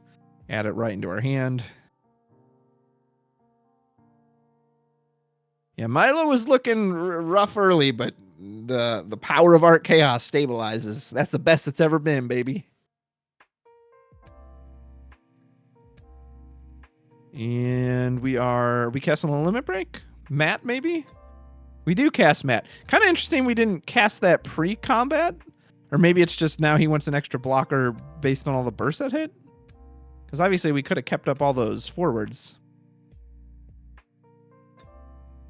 Still, Milo in a very good position. Ronald just has so little in hand to work with. I don't know. I mean, Cloud can come down to what? Bop the Leo? That doesn't feel very good.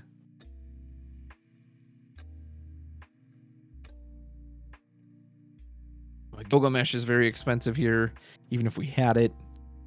Really, you want something like a Shantoto, but you can't afford it. Even the Limit Break Toto, I don't think you can afford it here. Yeah, you just don't have enough cards in hand to pay that crazy high 9 CP cost. Yeah, this man's playing, Milo's playing 9 CP for free over and over again. Ronald's Limit Break Toto demands you actually pay 9.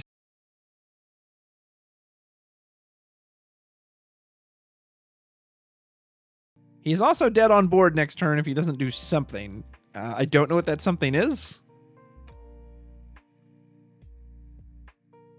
Again, Cloud can take out Leo. That doesn't feel very good. You have to kill this Chaos, right? You have to kill Chaos. Somehow you have to kill it without putting a body on the board, so that way Une can't recur the arc to get it back. Well, we go in on Tyro. We're going to have exactly 1 CP left to play whatever we get with.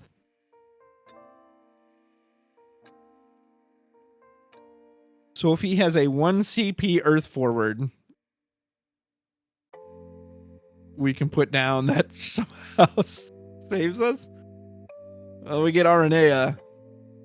I mean, even if he like bursts 2 removal spells, he bursts 2 Odins, let's say. Like, we have 4 blockers. I don't think that's gonna matter. So we attack with Leo.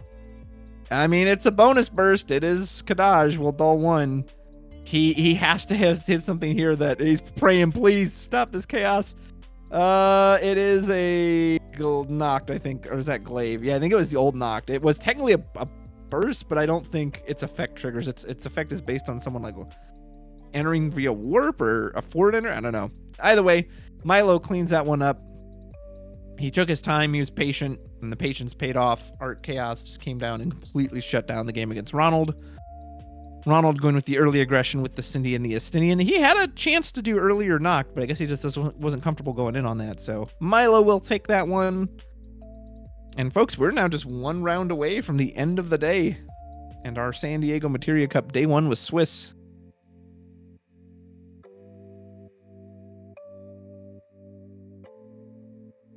Check, make sure you guys didn't get bombarded with ads while that was said.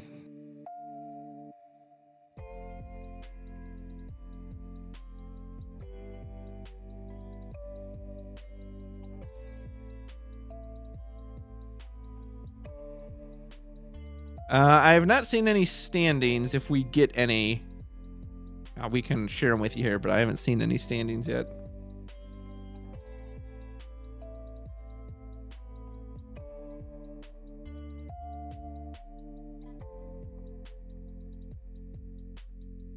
But obviously, when the event ends, we also want to make sure we get top cut for everybody, which should be a top 16 cut.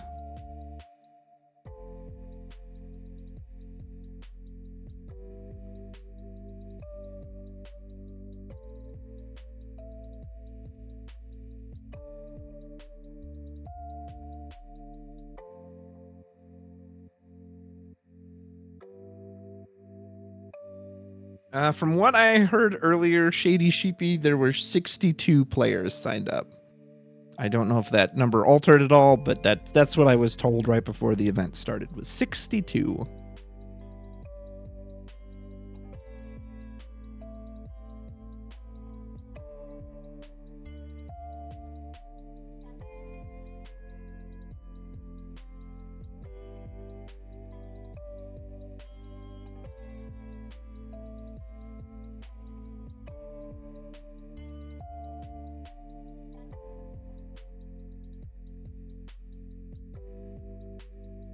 Final fist bump as our players gather up their things.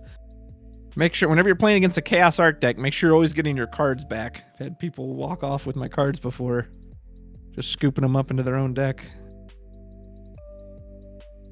Yes, it was a pretty low number, especially compared to Chicago and Kansas City. I don't remember what Florida was at, but yeah, it was a rather low number for a Materia Cup. Perhaps everyone's playing in the Disney Lorcana Challenge today. Who knows?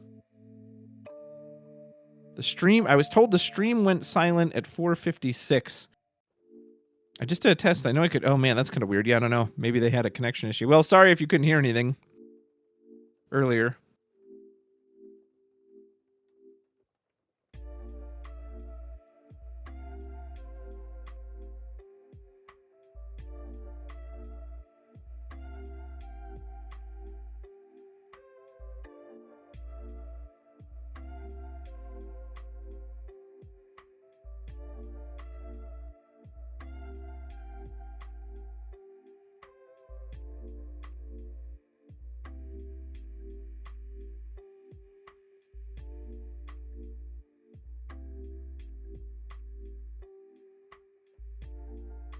San Diego is just a bad location for any type of event. Sadly, you'll never get a huge turnout like other locations. Why is that? Is it just too expensive? People do say it is expensive to fly to California. I don't know. I've never been, but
All right, looks like we are setting up for our final round of the day. This is going to be round 6. If the deck lists I was given are accurate, it looks like we will have Mr. Brian Berkeley on stream versus, we might have Milo again. It looks like Milo, we just saw him on the Earth Water Chaos Arc, and it looks like Brian is on 7 cost Light Wall. Giga Wall, as some prefer to call it. Oh, and it looks like I might be able to get some standings for you guys too. Sweet. So I might have some standings to read off for you.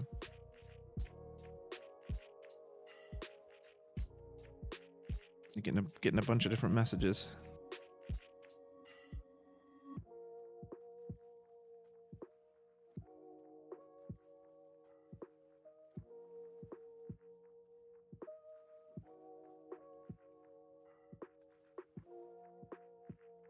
Oh, sweet. We do have some standings. Okay.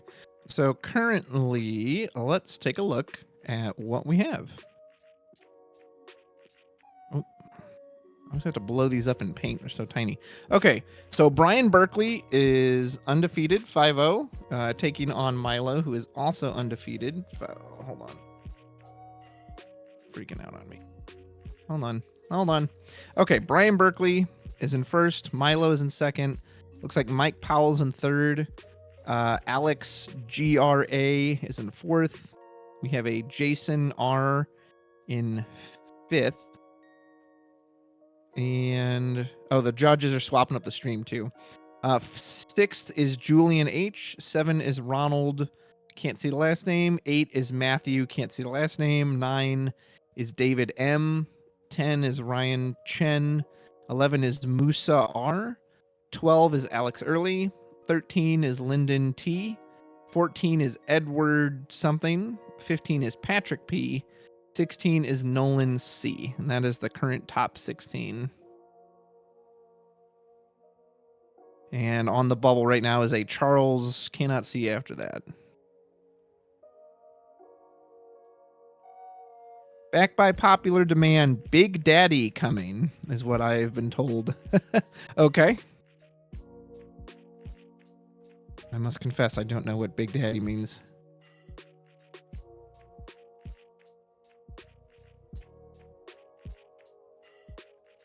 Winner of the... Okay, so this is a win and in. So we didn't... I guess they were originally going to put on what was the top 2 going at it, but... to answer your question in the chat, Berserk Alucard, it was a total of 62 players today, and I'm told we were doing top 16. This match is a win and in for top 16. And this is our final match of the day, so I want to give a big thank you and shout out to Tabletop Tavern for hosting the San Diego Materia Cup. We are here with round 6. This is going to be our last round for Swiss for the day before we move on to Top Cut tomorrow.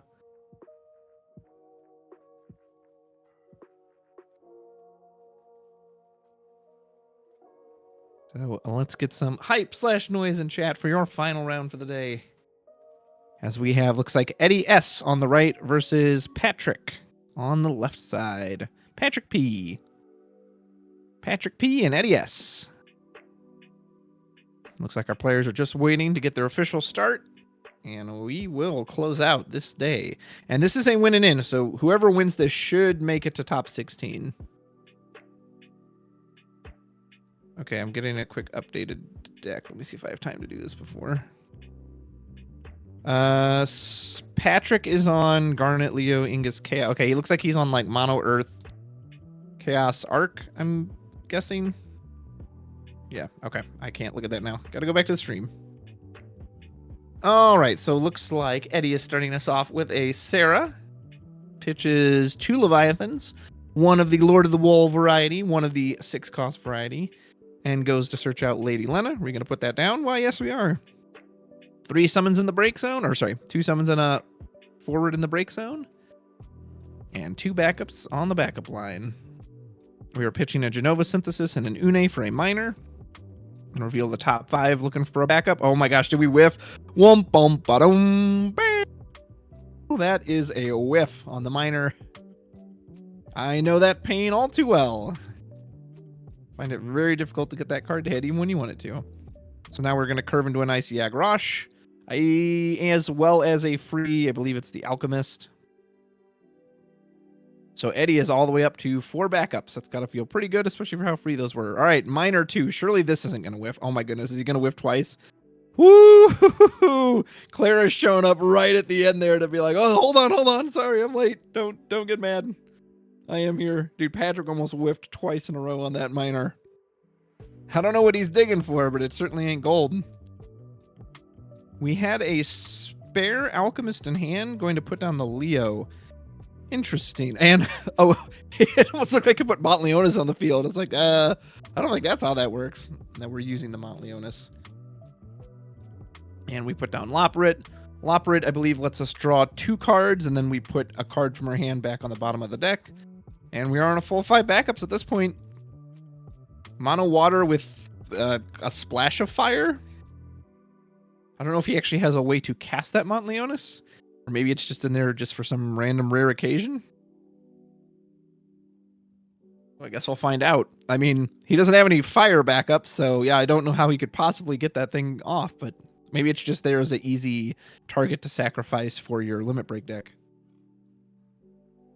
We will put down the Claris on Patrick's side. We'll let us search out a Job King. We opt to get Epitaph, and then we put down our Leather Worker completely for free.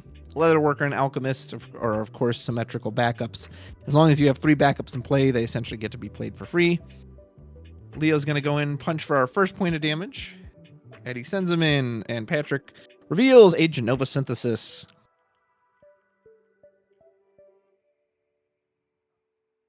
Eddie will now actually immediately use the Loporit. So you can pay 2, dull it, and put it in the break zone, and it essentially repeats its on entry effect. You'll draw 2 cards, and then you'll put 1 onto the bottom. Interesting. I mean, he has Ash in hand. Obviously, you don't want to put that out without any forwards for it to target. Does he have another backup to replace it? Just puts out a Blue Worm. Is going to draw 1 deeper into the deck. That is 2 Kuchulain the Impure already into the discard pile. Having less backups does make our Ash weaker, but I guess he really wanted to dig for, I don't know, maybe some more action. We get rid of the Ash. We play the Realm. Okay, so Realm's going to... We're going to turn the Blue Worm into a forward, so Realm can bounce it back. Or she might even be able to just bounce characters. Or monsters. Maybe it says forward or monster. Either way, so when she bounces the forward or monster back to her hand, creates a crystal. She might even draw off of it. Let me pull up exactly what that Realm says. Let's see. Crystal Realm says, when Realm enters the field, choose 1 forward or monster you control. You may return it to its owner's hand when you do gain a crystal. Then she has 2 action abilities. You can spend a crystal, dull her, search for a monster of 2 or less played onto the field, or pay 2 crystals, dull her, search for a monster of 5 or less played onto the field. Patrick puts down Kolka. Kolka, we can give up a card in hand, and based on it's either its cost or its attack power. I think it might be attack power. We can shoot a forward for essentially that much damage. So by giving up Chaos, deal 8,000 to the Realm. 2 more, and there's Montleonis. Montleonis going to revive Une. Unless we have a response, we have to target Yagrosh on the backup line, and Leo, of course, will fall into the oblivion of the limit break zone. Now Patrick in a pretty good spot. He's on his full 5 backups. Eddie is no longer on a full 5. He's only on 3. This Une's threatening to start getting insane summon value. Yeah, Grosh is nice, but you really need something to get this Une off the field. I was just thinking, Lena Leviathan. We have Una down now, too, which will make all of our summons cheaper.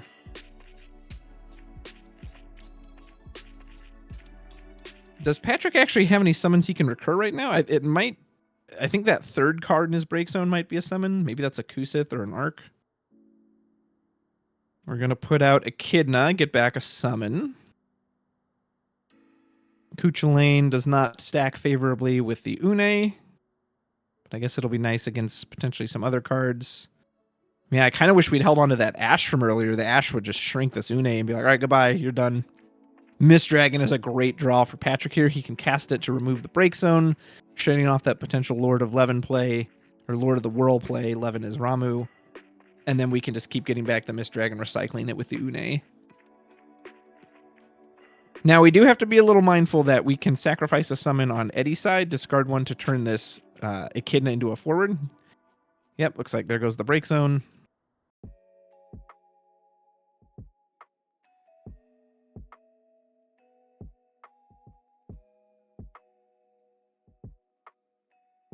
Odo is not what we want here. Ingus is a really good, easy follow-up.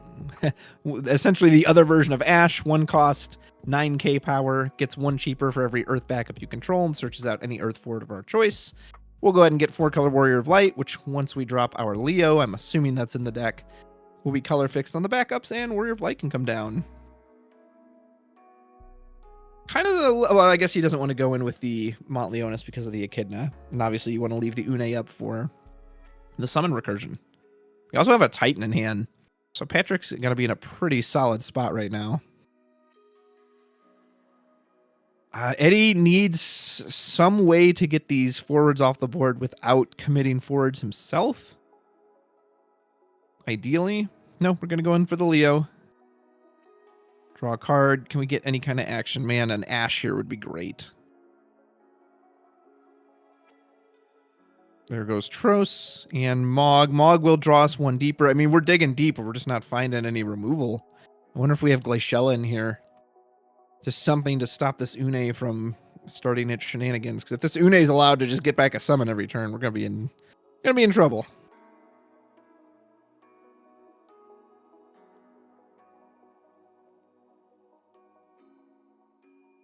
Not much point in animating the Echidna and sending that in.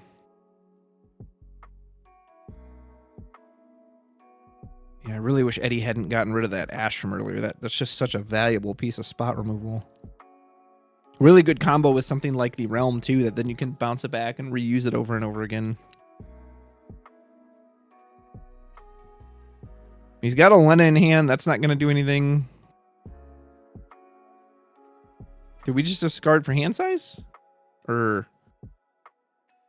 He just pitched the Sarah, so we're either trying to go to end of turn, discard for hand size? I guess that's what we did. Oof. That is not ideal.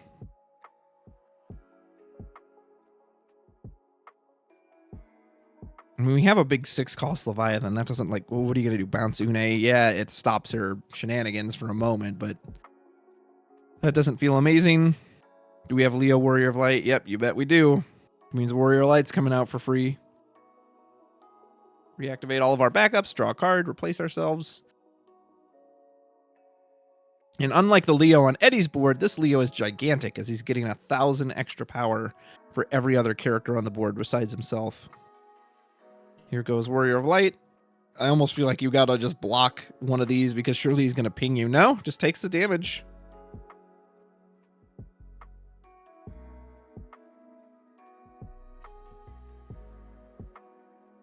I mean, you can send in Ingus. Obviously, Leo just came down. Opts to send in Mont Leonis. Okay. So Eddie could try to block with the Echidna. Nope, doesn't even try. There is a Glaciella. But no help to us sitting over there in the damage zone. I say he could have tried to animate Echidna to block with it. He essentially would have traded if Patrick used the Warrior of Light ping on the stack.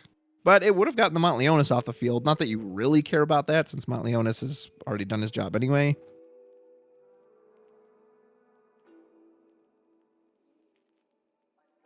I mean, Patrick still has 6 cards in hand. He can get back a summon with Une.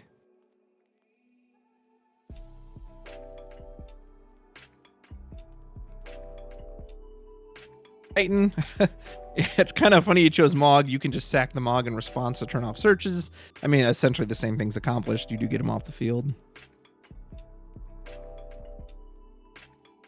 And that's it. And now the Titan's ready in our break zones for Une to get back for us. Can we get an Ash? Can we get some kind of removal? Looks like we did get Glaciella. So Glaciella is going to attempt to make a crystal. We do at least have 1 in reserve. So Une, yeah, is going to attempt to get back Titan. You're going to need to blow this on the stack. Because I'm assuming that Glaciella is not long for this world. So yeah, we're saying we haven't gotten the crystal yet. I mean, I guess you could always just do it in response to the Titan. But either way, I don't think Glaciella is going to live past this turn.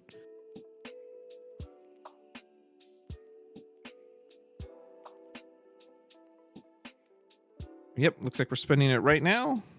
picture card from hand. We have 1, 2, 3, 4, 5, 6, 7, 8. So 8 times 2, 16,000 damage at a target of our choice. Looks like we're going to pick the 4-color Warrior of Light, which is, man, I mean, you got to get that card off the field, right? At the same time, part of me almost says maybe you need to do the Une, as it's just getting recurred value over and over and over again. So now we do have the Titan. Looks like we did let the Crystal resolve. Patrick could have snapped off the Titan before Glaciella got that second Crystal. I'm a little surprised he didn't do that. It's not like he needs the resources. He's got, yeah, Claris he can just use in hand. We're going to animate the Echidna. So when Echidna animates, when it attacks or blocks, you get to draw a card. Granted, it's not going to be much match for something like this Ingus here, or even this Leo is huge. Okay, so now we are just going to Titan, presumably before it can attack. That way we're blocking off the card draw. And yep, there goes Echidna. So unfortunately, Sack gave up a summon for it for nothing. But you have to get that Titan out of your hand. I mean, you have to kill this Une before you pass the turn, right? You cannot let Patrick just keep recurring these summons. And ideally, if you could get even more crystals, that would be very nice. Yep, Glaciella's powering up the Surefire Burst. Just Une blown into oblivion. Still not tapping those backups for it.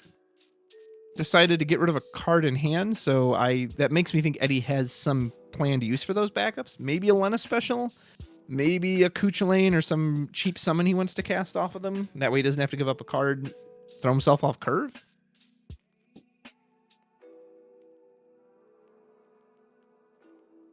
We got rid of the wall. We got rid of the Une. This looks a lot more manageable for Eddie. Until Patrick says, hey, mind if I just get that right back? Yeah, thank you. We can, of course, pay for the water with the Leo, and we're going to pay the reduced cost by removing 2 earth or water summons from our break zone. Une can come down for 2 cheaper. And now we're presumably going to bounce Glaciella and Yagrosh. Ah, there we go. So we tap our 2 backups, use the old Levi Tarasu, and say, well, let's go ahead and cancel that effect.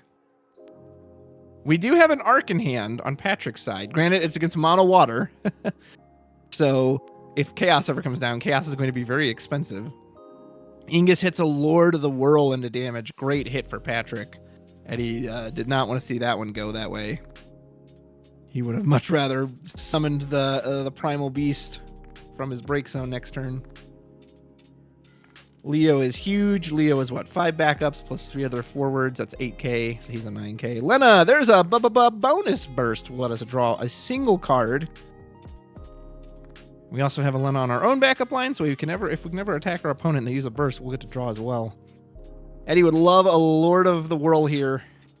Or more crystals. Like Glaciella is such good spot removal here. We can get rid of that Une, but we have to have crystals to keep fueling her ability. And currently, we do not have any. I see a Tros in hand. That's not really going to help. It's just going to sit there for a turn before it could potentially animate an attack. We do put it out. So now if we do trigger any kind of bounce, we can draw off of it. Which, I mean, you have like the 6-cost Leviathan in hand. You could do, that's very expensive though. But I guess if you absolutely have to do it to survive. There's a part of me that wonders, do you just bounce the Une now then? Again, you do not want this Une to start recurring summons. Granted, Patrick did remove 2 for summoning it to the field, so I'm not sure what he's got in there currently. I think maybe I see a Mist Dragon.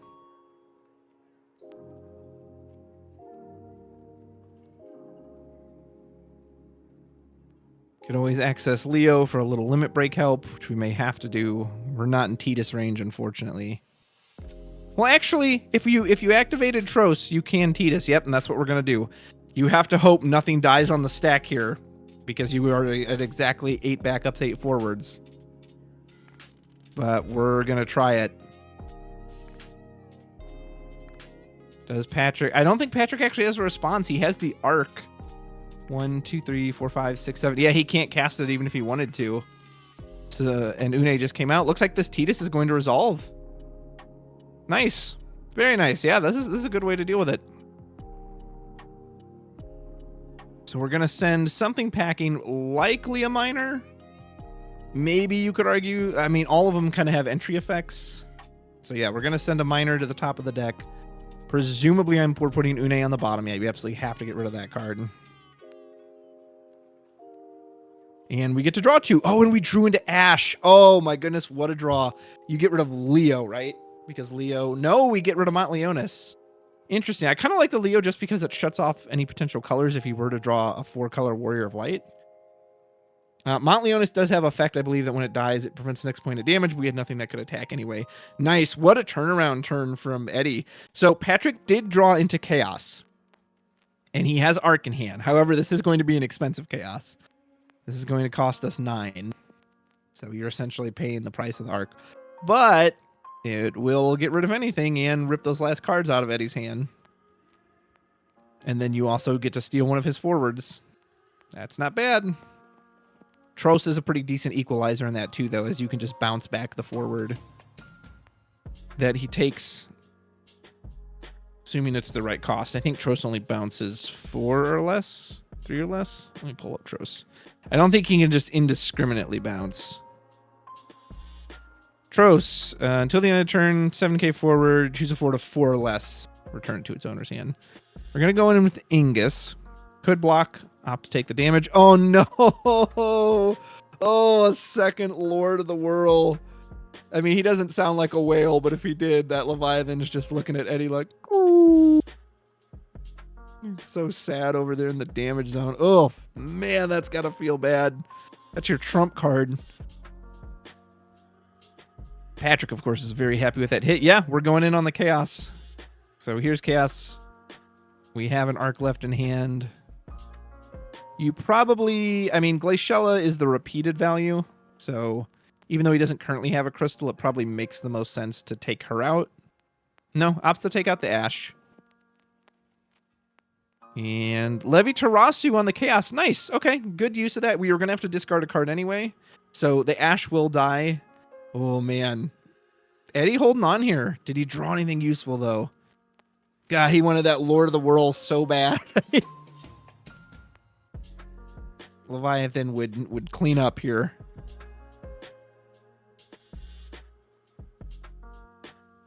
I think he might have just drawn backups. Maybe a summon. He doesn't have much action on his backup line other than... So we can bounce the Leo. Now the Chaos can block this. We're going to draw a card. Yeah, so we turned into a 7k forward. Chaos can block this if we desire, which will kill the Tros. Yep, we do have to make that trade. Can we punish the Chaos for this block, or is he going to get away with it? Otherwise, this is really easy for Patrick. Very free move. Oh, nice. Okay, so we are going to revive with Lena. Are we going to do... You could do... What would you do? Realm? Mog? Mog to draw. Interesting. Okay. Which we drew into a blue worm. Gonna send in Titus. Hits a Kryl into damage. Blue worm obviously is a straight draw.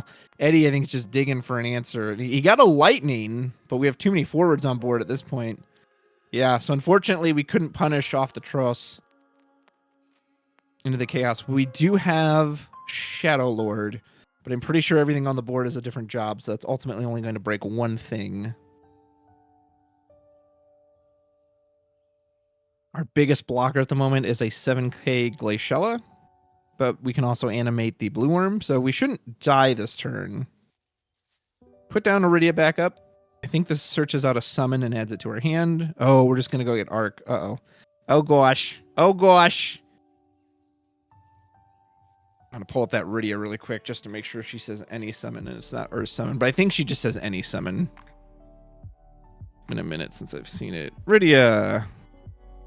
When Iridia enters the field, search for one summon, add it to your hand. Yep. Arc is going to be quite brutal here. So, Arc, you remove the Glaciella. I mean, he can still block with the blue worm, so again, you're not quite dead this turn, but... Man, that Lena special we used, was there really nothing better to get than the Mog? That feels so bad. I thought maybe we could do, like, Realm to bounce to make a crystal or something. Tidus will die. We will have to discard 2 cards. We do give up some backups we weren't using anyway. And a Levi Tarasu.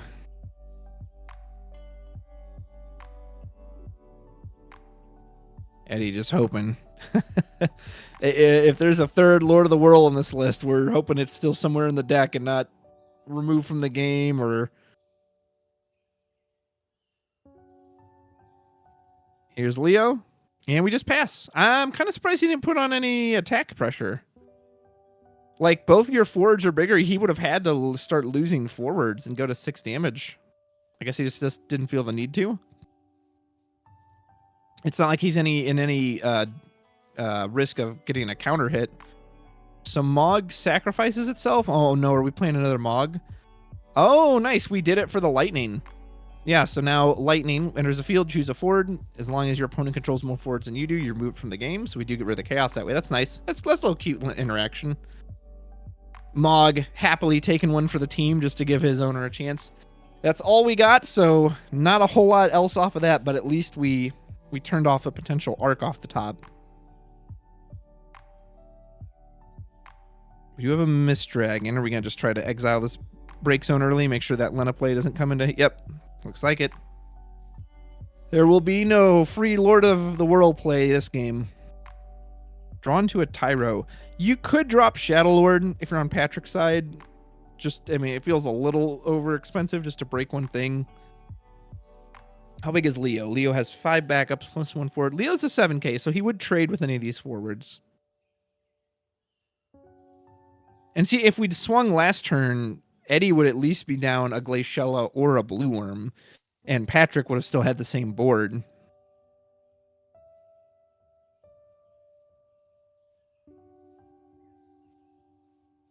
And then our opponent would be on 6, and they'd be forced to block all of these attacks. Giving up Shantoto. Oh, we're bringing out Matt. Oh, no, we're bringing out Cloud. That's right. We have Lightning CP. So Cloud is going to break probably Glaciella. You could choose Lightning, but you probably don't want to risk a schemata change. Goodbye, Glaciella. Yeah, and see, with that now, too, he would have had... He basically would have... Oh, we do schemata change. Okay. He's still not attacking. Interesting. We get rid of the Leo. Yeah. I wonder why Patrick's not attacking. Like, is he worried about a burst? Again, he's only on 2 damage, so he doesn't really have to worry about the crackback. Here's Glaciella Part 2. We're going to get ourselves a crystal. This is at least 1 guaranteed bit of spot removal. Now, the one thing Eddie has to be careful of, too, is that he's drawn a lot of cards, so surely that deck is getting pretty thin over there. Yeah, I mean, look how big that RFG pile is that Pat's going through right now. So Eddie needs to find a way to push through this board and win at some point, because surely he's going to deck out before Patrick. We going to spend it? Yep. Spend the crystal. Go ahead and get rid of Ingus. I mean, we still don't have any bodies big enough to get over this Cloud. You got a Toto. You can Garnet. Cabranth, which is fine. You could just fire off the Shadow Lord at this point. Just get rid of one of these forwards, which is what we're going to do. All right. Who are we getting rid of? Lightning or Glaciella? Choose Lightning. Do we have another schemata change? We do not. And now we do send the Cloud in finally. Eddie, is he going to take that? I almost feel like he has to take this point of damage. It's a Yagrosh. That's no help to us. That deck's looking awful low over there. We draw anything useful? God, I think he's only got 3 cards left. And he still has to hit his opponent for 5 points of damage. So I don't know how will we possibly win this. Yep. So Shadow Lord just chump blocks 2 of them. Eddie perhaps realizing, yeah, I don't have a choice. I have to push for something. I mean, I don't see how Mono Water can win this with 3 cards left in deck. The Lightning, unfortunately, does nothing because our opponent chose to block. And now Realm, bounce the Lightning to hand. Make a Crystal. Do we have Glaciella? Lightning again, yeah, still no trigger. I mean, he's trying to play out his hand. We have Chaos. You might as well, you could probably just overpay for it at this point. can also just go search out Une's. You just need to remove 2 things here, right? And then you just have an easy win. You know Eddie has nothing in hand. Une can bounce one of these forwards out of the way. Granted, again, even it's not like he even has to attack here. Because Eddie's only got 3 cards left, so there's just no way for him to come back and win this. There's the Une. Bounce Realm, bounce Yagrosh. Lightning's going to be forced to block the cloud. And I don't know what you could possibly draw to get out of this. But if you can, Heart of the Cards, you need it now. You drew Ash. That's nice. Ash is good spot removal. And looks like a Miwa and a Realm. I mean, yeah, you can technically stabilize not dying to damage, but you are going to lose to running out of cards in the deck. There's a Titan. Nice. That's a good draw, too. Titan just cleans the Ash up. You can put in the Miwa to bump its power. Yeah, and it just says that that nice little, like, do we fist bump? Do we handshake here? What are we doing? Okay. Eddie made some really good attempts to stabilize throughout that game, but it wasn't enough. He could never really get over that hump. He needed a Leviathan really bad. Patrick had some great hits into damager. Congrats to Patrick. That should have been a win and in. So unless I was given wrong information, Patrick should now be in the top cut.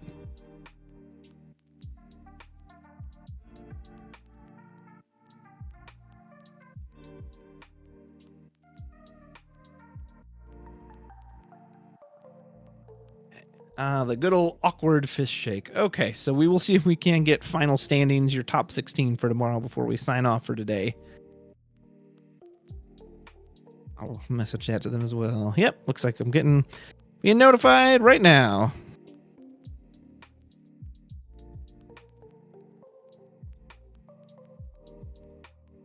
Yeah, it looks like there's still quite a few matches going on, so once we get that information, we will gladly share the top 16 for tomorrow with you.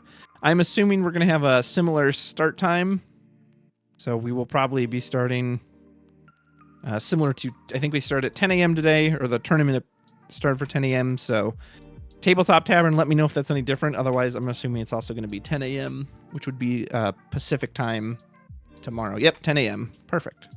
Perfect. And usually there's not like a lunch break, so they'll probably go all the way through.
got any news for us? Final standings. Yeah, looks like we're getting ready to show off final standings here. Coming right to sweet.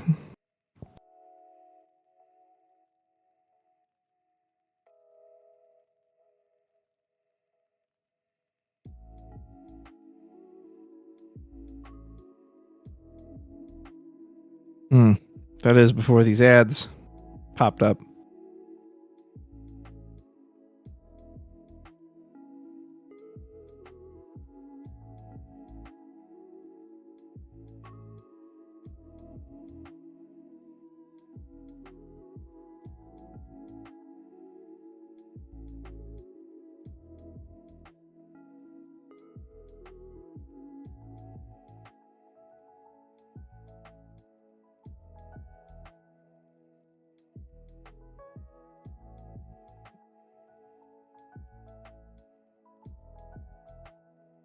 Hey, we got day one final standings. I want to make sure that the Twitch stream's back before I do these.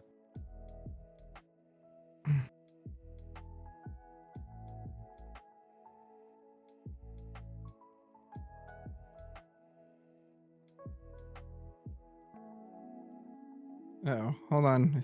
I think they're still looking at ads. Are we back? There we go. Okay, we've got our final standings there on stream. We'll read them off for you. So in first place is Brian Berkeley. In second place, Mike Powell. Third place, Milo M. Fourth place, Ronald. Fifth place, David M. Sixth place, Ryan C. Seventh, Alex Early. 8, Matthew something. 9, Lyndon T.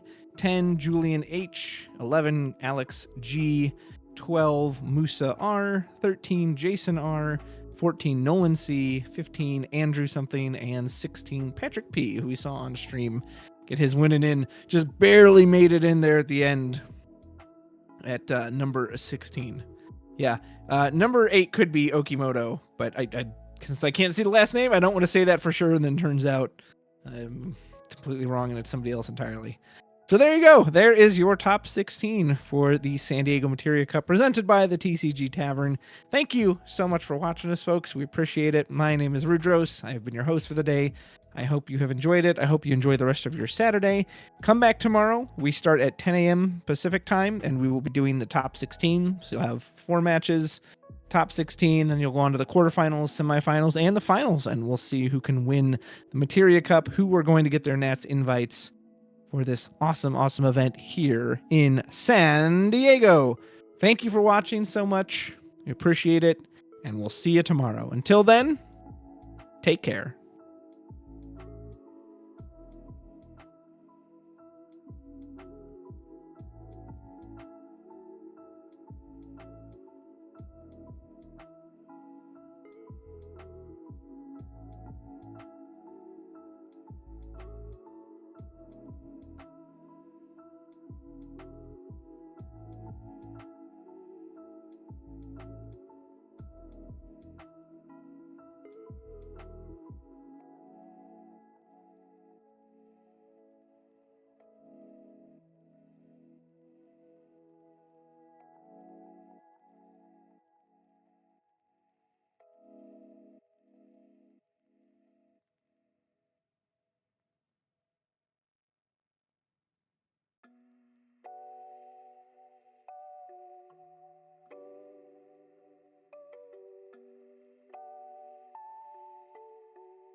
All right, Anthony, if you are there, I'm assuming I'm good to bow out.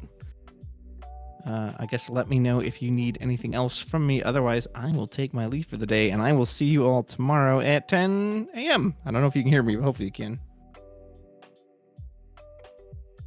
Yep, it looks like you can. Awesome, sweet. Sounds good. Enjoy the rest of your evening. Hope you get some tasty food and all that.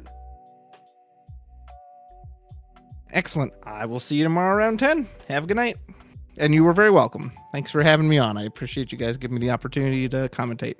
Bye.